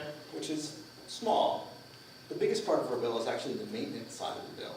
We pay Central Hudson in excess of $22,000 a year for basically a service contract on our lights. NIPA is putting together a bid package for the ongoing maintenance of the lights because we're going to own them. And they're anticipating that it might cost $200 if somebody needs to go up and replace a Cobra head, or if somebody knocks down a pole, it might be $1,000 to have the contractor come out and put up the pole. So even though we are responsible for the cost of maintenance, it should be thousands of dollars less than what we're currently paying. So we not only save money on the electric bill, we save money on the electric contract, and the fact that we're basically financing the purchase, then what we have in that case. Right, and it's really the maintenance. It's really, we're saving, the big money is on the maintenance side of things. So I believe if we are to take this financial loan, we need to have that financial loan, you know. That was part of what was at the discussion. I'll be working with Rhinebeck to get all of that documentation put together. All So right. that's So it. tonight, we don't have to vote on the loan, or we do? No, you don't have to vote on the loan, but I think you have to go ahead and make the request to Central Hudson to begin the Public Service Commission process, so that hopefully in 90 to 120 days, we actually would have an actual contract in front of us. That we can vote on. That we can vote on, Okay. correct. So it's, again, it's pushing over a domino to. So we're not making a commitment tonight, we're making a commitment to start the process. Correct, Okay. correct. There will be a chance when we actually make a commitment, but we're not there yet. So, Okay. do we need a motion? Yes, you do. Okay, so I'd like to make a motion that the mayor contact Central Hudson to authorize the purchase of our streetlight system from Central Hudson. Second. Can we have a little discussion? Any Yeah, discussion? I think we're afraid to second that one. Yeah, sure. So, we have agreed to move forward with the municipalities on a study, right? Right. Is that what we're proposing right now, Rick? No, no. So the study is going to be, the study is going to be taking place over the next couple of months. Right. So we'll have a plan. The goal is, once we have a plan, we will probably be waiting, and we have a plan that we can agree upon, we'll be waiting for this contract to come back from the Public Service Commission to purchase the streetlights. So, everything you're saying is consistent with what I thought. Right.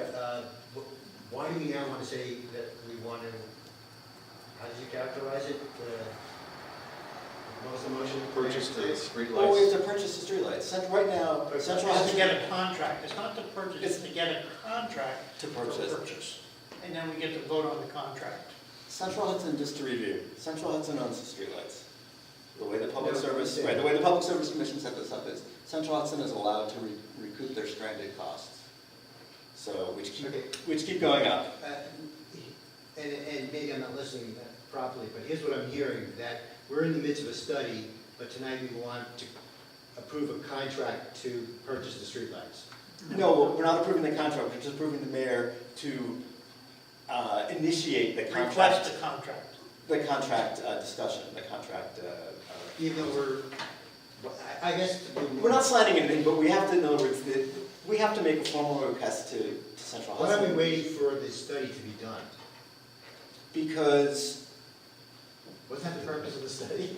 no, the purpose of the study is to do the layout. Okay? But the issue is, it's such a long lead time through the Public Service Commission that we should run those two tracks simultaneously. We don't make a purchase until the contract comes back from the Public Service Commission in Central Hudson. And at that time, we will have a design. At that time, we will have a design, and we would hopefully likely even have a date when the crews will be here. What I heard were two words that were troubling to me, contract and purchase. Right. So basically, We're in the midst of a study. I don't want the community to have the reaction that I'm having, which is, whoa, slow down. What do you mean we're making going to a contract? right, well, we're not signing the contract, we're basically opening negotiations, let's put it that way. They give us a price, we have to reply and say, yes, we would like to make a purchase, and then that trips off a whole So series. we're just authorizing the mayor to ask them for, Yeah, to begin the process, basically, we have to say, we want to purchase the lights. Otherwise, we don't know what it costs. I know, but why do we gotta approve that? Why can't they give us that information without Because, committing? okay, because this is all the crazy dominoes. The request, it sounds like Central Hudson goes, hey, yeah, fine, you can buy the lights. Apparently, it has to go up to the Public Service Commission, and the Public Service Commission has to have a public hearing, so it's got to be noticed stuff there, they have to do a public hearing, they have to do a vote, then they have to get back to us. And then they get back to Central Hudson and say, yes, it's okay that Rhinebeck can build on highway lights. So we're trying to trip that process off, because it's not as simple as Are simply. the other municipalities also trying to? Yes, everybody, we're basically all in the same boat. We're all in the same boat for this. I know Rosendale has already been through this.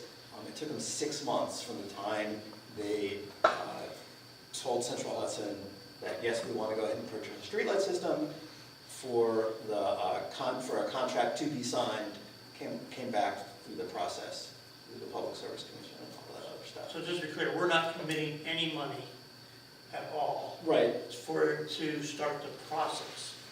And we're not committed to agreeing to the contract until we vote on it and get the contract and have a design that we can compare it to and understand where we are. So I think we just have to be very careful about the choice of words.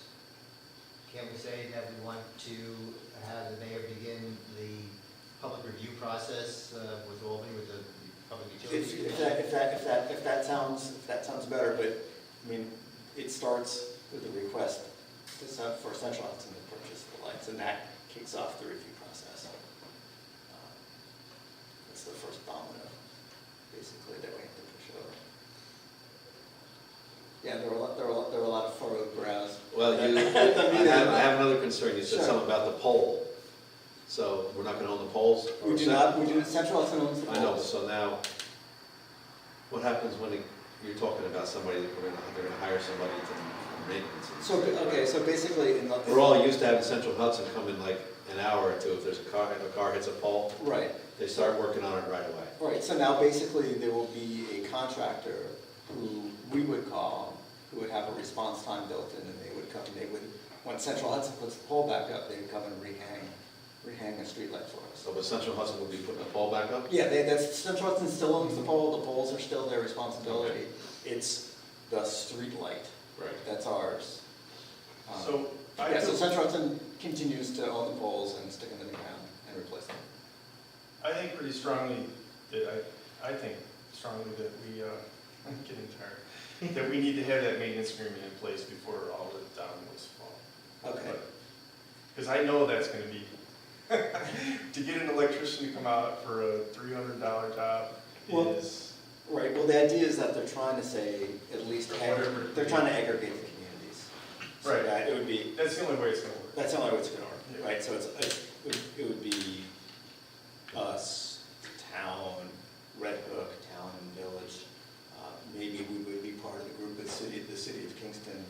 I'm not sure how but that's going out, NIPA's putting together a package, and they're gonna put that out for bid. Wasn't the last time we went through this process, they really couldn't get a maintenance contractor to meet, so that's one of the things that changed the whole process from where we were before. What happened was that we had tried to do a small consortium of Hudson Valley communities, and when we put out the maintenance contract, nobody could fulfill, none of the smaller contractors could really fulfill the requests. And so basically NIPA stepped in and said, okay, we're gonna do a bigger aggregation. We know people who do this kind of thing. We have the pre-approved vendors. We're gonna send it out to them, and they'll be the people who are bidding on it. And as I said, this is the kind of thing where when they do the transition, they expect to be having running 4 crews a day, and the gentleman said they could do 20 to 25 poles a day. So we're talking about replacing 80 to 100 poles a day. We have 225. So we're talking about 3 days. I'm sure days. that's gonna be, yeah, I'm not worried about that. But the idea is that you would have a contractor, a maintenance contractor with similar capabilities, and they would have response times for, all that kind of stuff. So is it anticipation that 6 months from now, we will have a contract from Central Hudson for the agreed to purchase price? Correct. We will have a design plan from Wendell, Correct. and we will have a maintenance contractor with stipulations all ready before we pull the trigger on it. That's correct. And a funding commitment for the bond thing. Oh, yeah, no, that actually, they're pretty good about Yes. So all those things come together, and what we're trying to do is, what you're suggesting is to get that started. Correct. So that it all can come together, and then when we have all the information, we as a board can then make a decision. Make a final decision. Until then, we're not committing. Do you have more questions? Well, I don't, Sounds like a lot of work for Rick. Yeah, Oh, this is a monster. the maintenance thing I'm concerned about. it's not, you know, You said it was $100 to fix a light, you can't get an electrician to show up for less than Yeah, $100. but Howie, you're thinking about a local thing, this is gonna be 11 communities contracting I with a understand. large. to get a, but Howie, but And we're they're paying, LEDs too, so they're gonna rarely go out. right, but the point is that right now we're paying $22,000 a year or more I for understand. a contractor. So We even want if- to know what we're going to pay, and we might be paying $44,000 a year. If we're not- No, if we're not- no, if you we're will not not- careful. you We're will not careful here. Well, no, you will not be anywhere, that is not the experience of anybody. But Howie, what we said, we will have that contract before we make any decisions. Does anybody have this experience? That's Oh, lots, yes, no, Who- it was, well, NIPA's been doing this downstate, so they've done a lot of these downstate. When they, earlier, when it was discussed if it wasn't gonna be basically an à la carte contract, they thought that downstate, people were charging about $10 per fixture per year. So, which is a tenth or better than what Central Hudson charges. Right. Now, they thought maybe it would go up to, because where it's more rural, maybe $25 per fixture per year. So even at that level of maintenance contract, we're still way ahead. And that's really. When things seem too good to be true, I think we really got to look into this. Well, We I gotta think- wait, we gotta get You the gotta, data. you gotta wait, although the one thing is that right now, literally hundreds of thousands of these lights are going in right now. Basically all of Long Island, or most of Long Island has been converted on like that. I'm gonna bring this up here. And Rick, there's no capital outlay prior to the end of getting the contract? No, they're supposed to give us a loan for the entire house. But we don't even have to commit to the loan until we Right. have all that data. That Those was my four question. things have to, Have to, right, all the stars have to align, right, with the Correct. planets, and we get everything in, and we get to review it. right. Get public input, as you suggested, Right. and then we can make a decision. Correct, so I guess that was my domino analogy, that we have to start here, there's gonna be a lot of dominoes all clicking, and then we're gonna get to the last one, which says, do we wanna sign these contracts?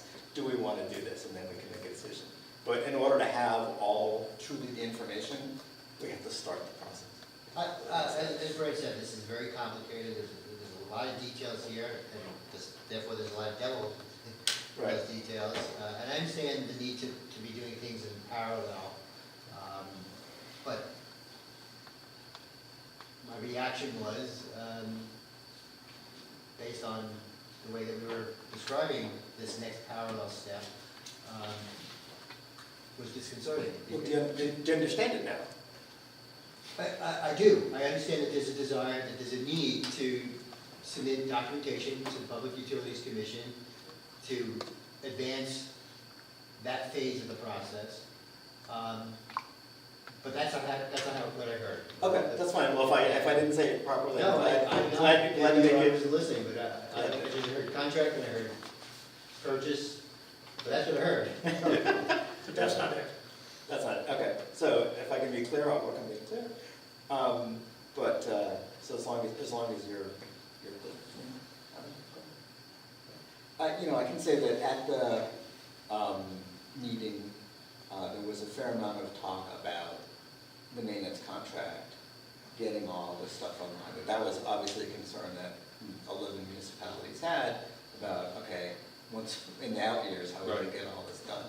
I should say that the system does come with, the first year is a parts and labor warranty from the installer, so if anything goes, it's labor and parts.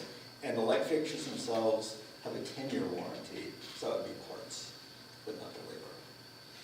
And I'd also like to live on your street until they know it's not true, because I don't know where Central Hudson has ever responded in an hour to a light being out. Yeah. No, you can call them, and the next day they'll be there. That's not an hour. That's my- No, well, okay.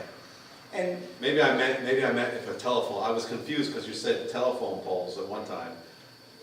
So what I meant with to say was if a telephone pole gets hit, it's, usually Central Hudson's there within an hour.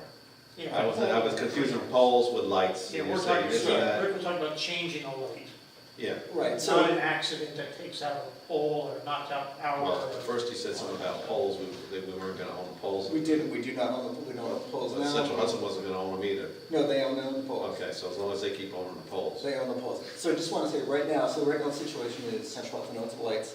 If somebody sees a street light that's out, you can call it in Central Hudson, there's a reporting Right. space on their website, and then Central Hudson will come on and take care of it. Yeah. So it's kind of a two-step process, somebody's gonna notice it, call it in, and then they'll come take care of it. In an emergency, like somebody plows into the telephone pole, then obviously Central Hudson's on, they gotta restring all the wiring and all that kind of stuff. So, Rick, you said that we have about 200 lights. 225. Which is, to me, a significant number. And we're going to be altering that landscape of 200 lights for the better, but the notion that we're altering it could be of concern, could be scary to the community. Which is why it was prudent that months ago we said, let's just do this, the survey, the study, that'll take a few months to give us a plan. The need to begin moving paperwork and documentation on a parallel path, and the fact that some of this, I just said, was going to begin in Kingston in January. That's what they said. We'll see if that actually happens. Which is truly weeks away when you get down to. Mr. Mayor, where I'm going with all this is that we probably want to, I think, consider fast forwarding a public session. Oh, so we have suggested a workshop. Right, so I think. Once we have a design, to be able to tell people what we have. I think what we'd like to do is have, at the meeting, we get into the scatter patterns of the various light fixtures, how broad a light they cast, how narrow and how focused they are. I think we should see, have a conference call with Wendell, tell them some of our needs, where we're at. They're gonna put together a rough plan, and then I think we should have people comment on that plan. That's probably, have something concrete in hand. And we do have some flexibility in terms of what light pattern we would like to get in various Look, locations. you have always asserted and supported the idea of a work session with the community from the outset. Yeah. All I'm suggesting is that maybe we move that closer to where we are. Well, we have to get the call to Wendell. Yeah. And we gotta get him in. So, and then, so I don't have a sense for the timing until we have the call with Wendell. That's the. Fair enough. That's So- all, that's all. Yeah. How are we gonna work the motion in this? Okay. Let's see.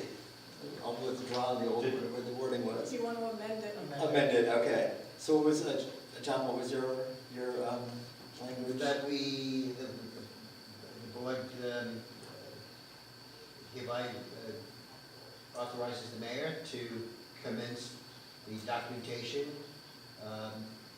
that's required by the Public Service Commission in support of. To buy the light fixtures from Central. From Central Hudson. Right. I'll support it. Think we have a second. Yeah. What? I can get it off the table. Have a second, do we have a second on that?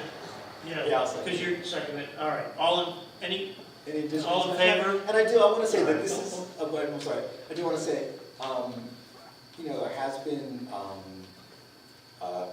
it gets a little tricky when people get concerned and start talking about the streetlights. One thing I just want to point out is that right now, Central Hudson does put up LED lights. And basically, they give and we take. So that as part of this process, actually, this allows us to actually take control of the process so that we actually have input into the design rather than we get the next light off the truck. I don't want you to misconstrue. No, I know, it's tough, it's tough. I'm very supportive of this, I hope you know that. But I do think it's prudent to be careful with our choice of words. Certainly. All in favor? Can we say propose? Proposed. Okay. Yes. Okay. I need a second then on. Second. All in favor? Aye. Opposed? Abstained? Carried. Thank you. And I will continue to give you guys a menu on that, and then I'll continue to put it out, and we'll put it out. Thanks, Ray. Trustee Trout? Yeah, I have we have to approve changes to the park, the construction that's going on there. Change orders. Everybody probably received the email from our engineer, Ryan. Has everybody looked at it? Yes. Okay. Just want to make sure you know what I'm talking about. Try to be quick here. So there's 2 change orders. The first one was to reinstall a fence and fix the grassy area. That was going to cost $2,000. Now the other change order is to, trying to read it here, What was that for them? To fix the fence? reinstall the fence and plant the grass, restore the landscape. Films for less pavement. Right, here it is, okay, here it is. The other one is to reduce total pavement area by 600 square feet as per revised plans. That's a minus $2,580, so the net, it's actually a net decrease of $580 for this change, the 2 change orders. We have to approve this tonight so that he has to propose this to the county to keep the project moving along. So I make a motion to approve these 2 change orders. Second. All in favor? Aye. Opposed? Abstained? Carried. So in addition to that, we've talked about getting the plan approved by all the stakeholders. You know, police, fire, highway, you know, et cetera, that we talked about. Right. Where are we on getting that? John plan Fenton approved? and Mike Wolf went up there, and there's an email somewhere in here on that. They went up there, and they figured that out. Mike Wolf's okay with that. Okay, that's highway. The fire department, of course, is the dry hydrant, what we all talked about, which is not in the original plan. Which I'm saying we can, of course, I approve of that, we need that, but it shouldn't hold up this plan that already got approved by the county. Yeah, because one of the issues they mentioned was we can bore it, so Yeah. we can do it at any time. Right. My only question, which I asked, was how much is it gonna cost us if we do it while we're doing this versus how much is it gonna cost us when we do it later? If it's really significant cost difference to do it later, right, versus now, I'm afraid that we're gonna say, oh, we can't do it, and I'm worried about that. Well, the boring shouldn't, if we bore under the ground, it really shouldn't affect anything that's already been done. I agree, but I don't know what the cost is today versus the cost would be tomorrow. And I believe that the engineers are trying to work on that, to do that. Yeah. I agree that it may be delayed because we need permits Oh, yeah, to do that, right. and so that we should hold things up. But I don't want to get to the position where if we postpone this, we can't do it. That's what I'm worried about. I don't think we'll get to that position. Well, Well, so you want to hold up this whole project? no, until- I didn't say that at all. I want to just make sure that we're putting emphasis on moving that dry hydrant forward, because we have until the end of the year to complete this contract. Yeah, but with the paving, we have the plant's closed, No, I understand. so we got to get the paving done. All right. We have to the end of the year to complete this contract. And I know we have to get the paving done before the plant's closed. If we're gonna bore, is that gonna disrupt all the paving? I don't know what, and you know what I'm trying to say is, I don't wanna get to the position where we're gonna say, we can't do this. And we've boxed ourselves out, we paved it, we did this, we did that, and it's gonna cost us twice as much money now, and the board's gonna go, we don't have the money to do it. That's my concern, that we don't have the money to do it if we postpone. So I really want to expedite that dry hydrant. Oh, yeah, he's working process. on it right now. Crawford's working on those Okay, prices. all right. So we really need answers on that. We don't want to hold things up. We agreed to the change orders. We voted on approve that. Okay.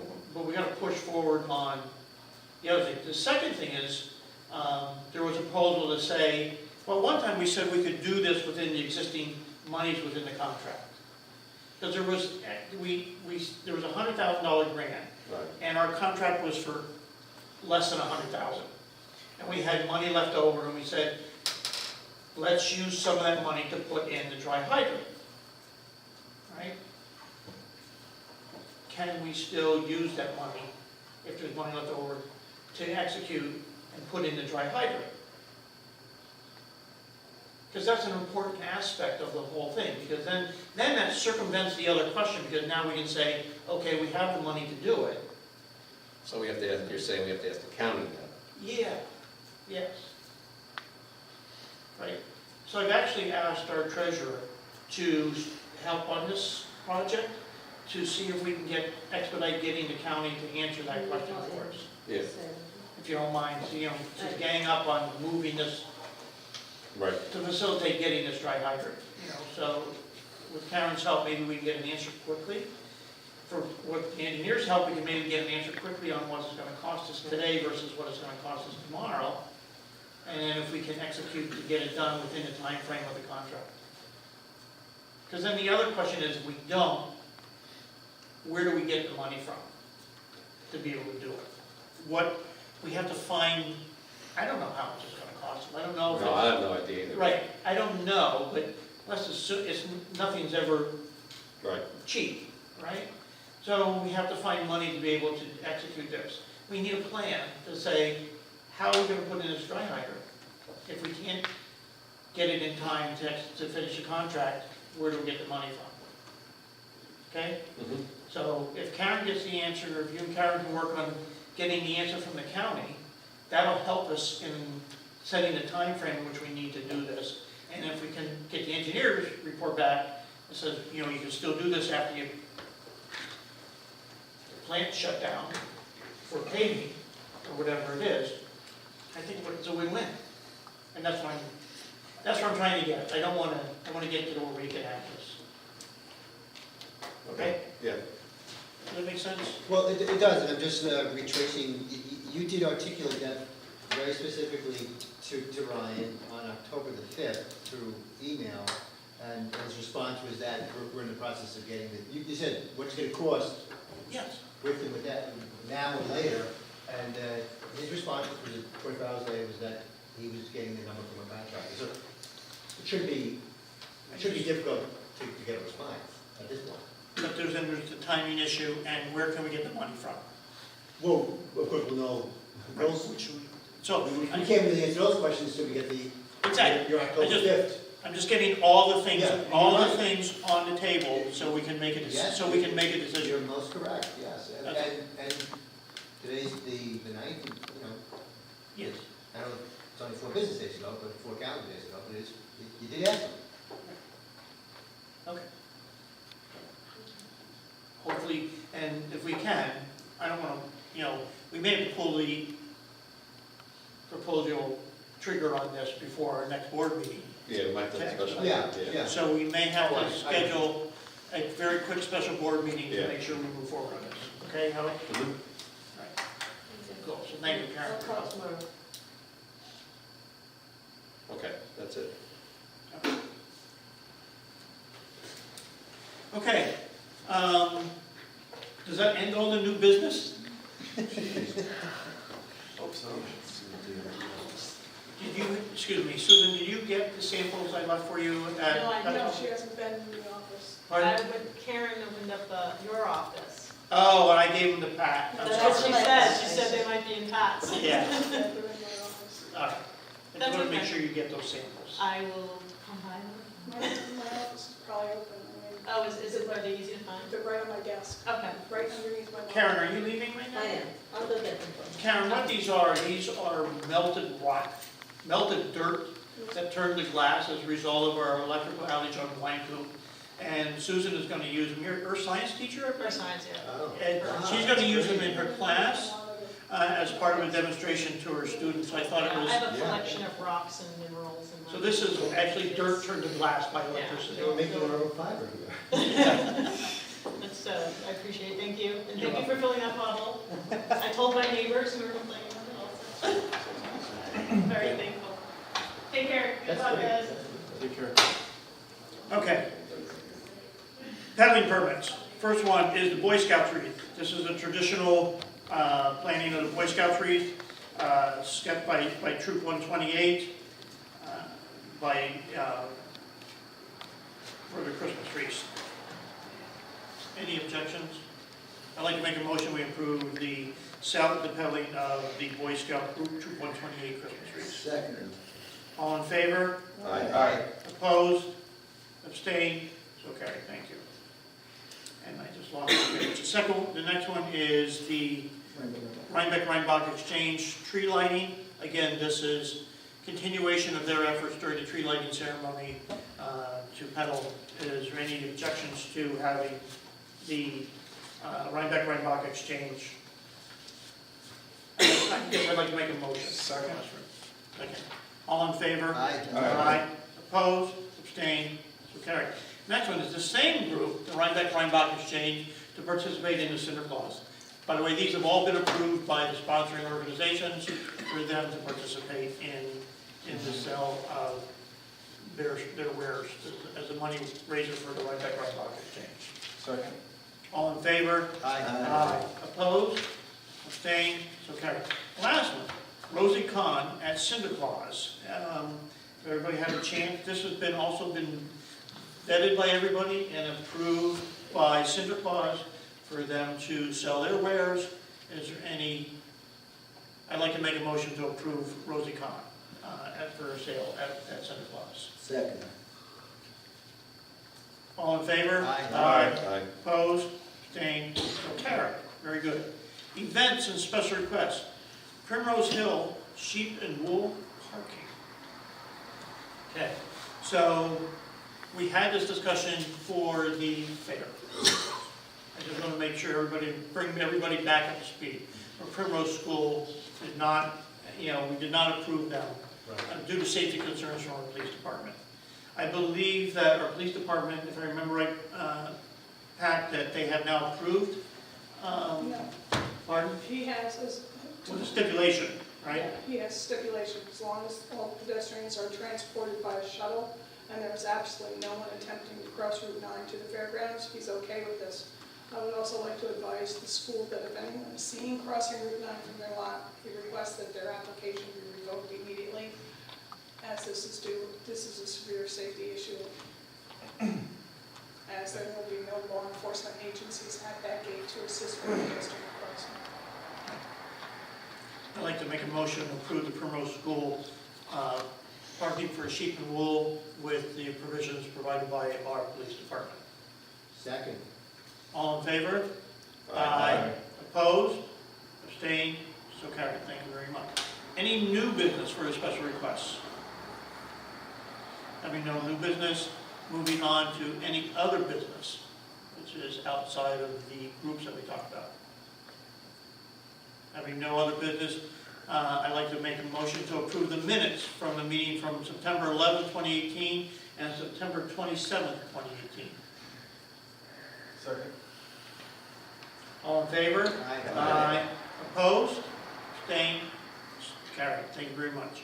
Now, correspondence. Pat.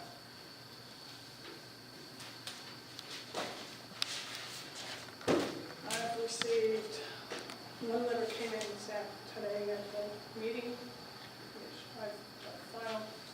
I received correspondence from Tyler Industries. There was and it's about an email chain with Supervisor Spinzia, and it is from a resident here in the village, Victoria Polidoro. She doesn't object to the reassessment, but was taken aback when someone walked onto her property without permission.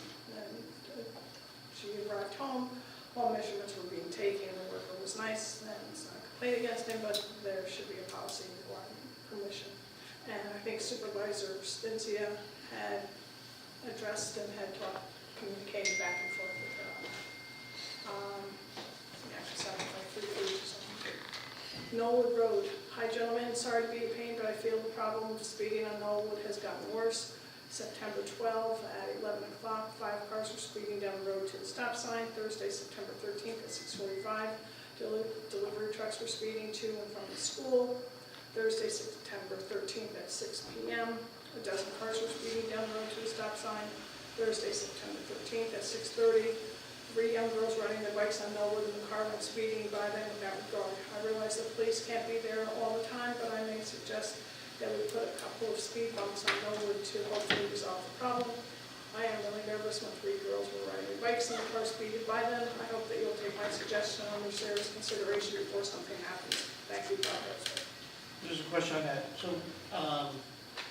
I'm not sure if Mr. Ellsworth is aware of our next step to put the radar speed signs on Millwood to help control that, and that hopefully that'll be done shortly. Do we have a date? Those are on order, and the lead Yeah. time was pretty substantial. Was it? So do you, Yeah, about 6 to 8 weeks or something. Yeah, do we, so it's been a month, right? yeah, So we're at least probably a month out to be able to at get those least, done. at least. All right. Pat, I would like to ask if you could just reply to Mr. Ellsworth Okay. and tell him about our plans for the radar, solar powered radar speed control signs. Where are they going? We are replacing them. Oh, we had discussed that at the last meeting. There's 2 on Montgomery Street and 1 on Nolan. Correct. Where are going? TBA. TBD, but we're going to be working with our police department to determine where that exact spot will be. Its anticipation is going to be close to where the speed zone signs are, prior to the speed zone signs, so we get people to slow down for that school district. That's past Mr. Ellsworth's house. No, we have 25-mile-an-hour speed limit signs. Before that, the 15 mile starts at closer to the school. So we have, in this is a school zone, we have 25-mile-an-hour speed zone restrictions on Millwood.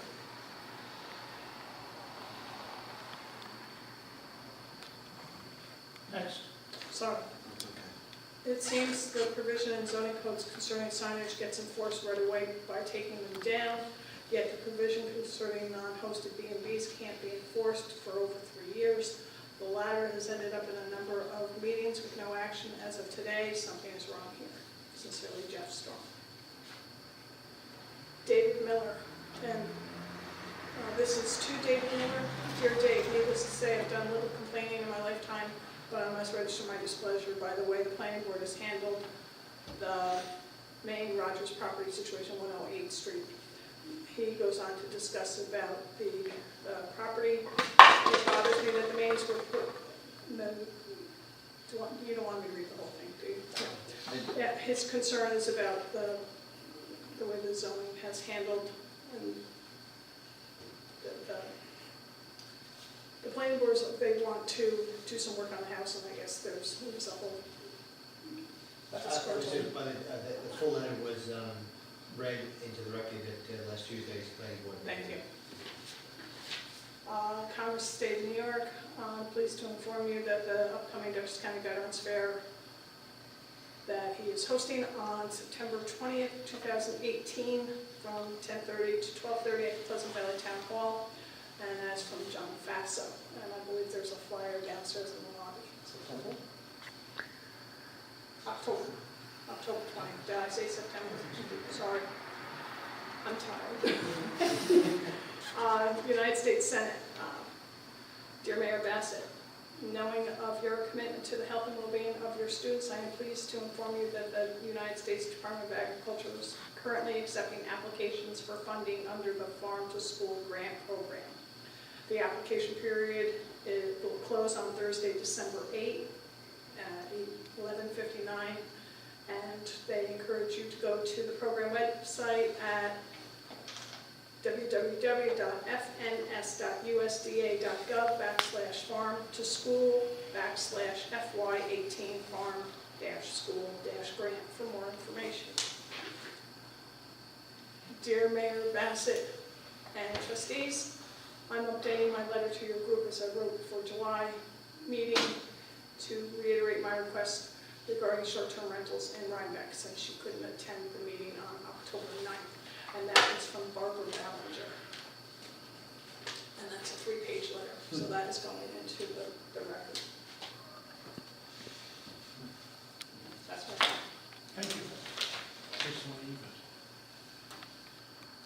Sorry, Mr. Guido? Where's my email? Objecting to the hydrant cleanup. I have that email, but I didn't read it into. I received an email from Mr. Garrido stating that he did not, he objected to the flushing of the hydrants. Which was brought up in the public comment section as well.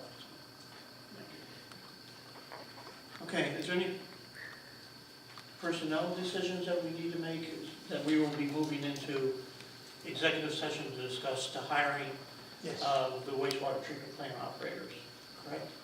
Yes. I mean, and I'd like to make a motion to go back into executive session to discuss the hiring of the candidates we interviewed for our wastewater treatment plant. Second. All in favor? Aye. Opposed? Abstained? Thank you. I'd like to make a motion to leave the executive session. Second. All in favor? Aye. All opposed? Abstained? So carried. I'd like to make a motion to go back into regular session for as a result of our executive session for the recommendation of our chief wastewater operator. Second. All in favor? Aye. Opposed? Abstained? Carried. Trustee Trout. Yes, I'd like to make a motion to hire Brian Bacamo as our wastewater treatment plant chief operator with a 90-day probation period at $20 an hour. Second. All in favor? Aye. Opposed? Abstained? So carried. Any other business? I'd like to make a motion to adjourn the October 9th meeting. Second. All in favor? Aye. Opposed? Abstained? So carried. Thank you.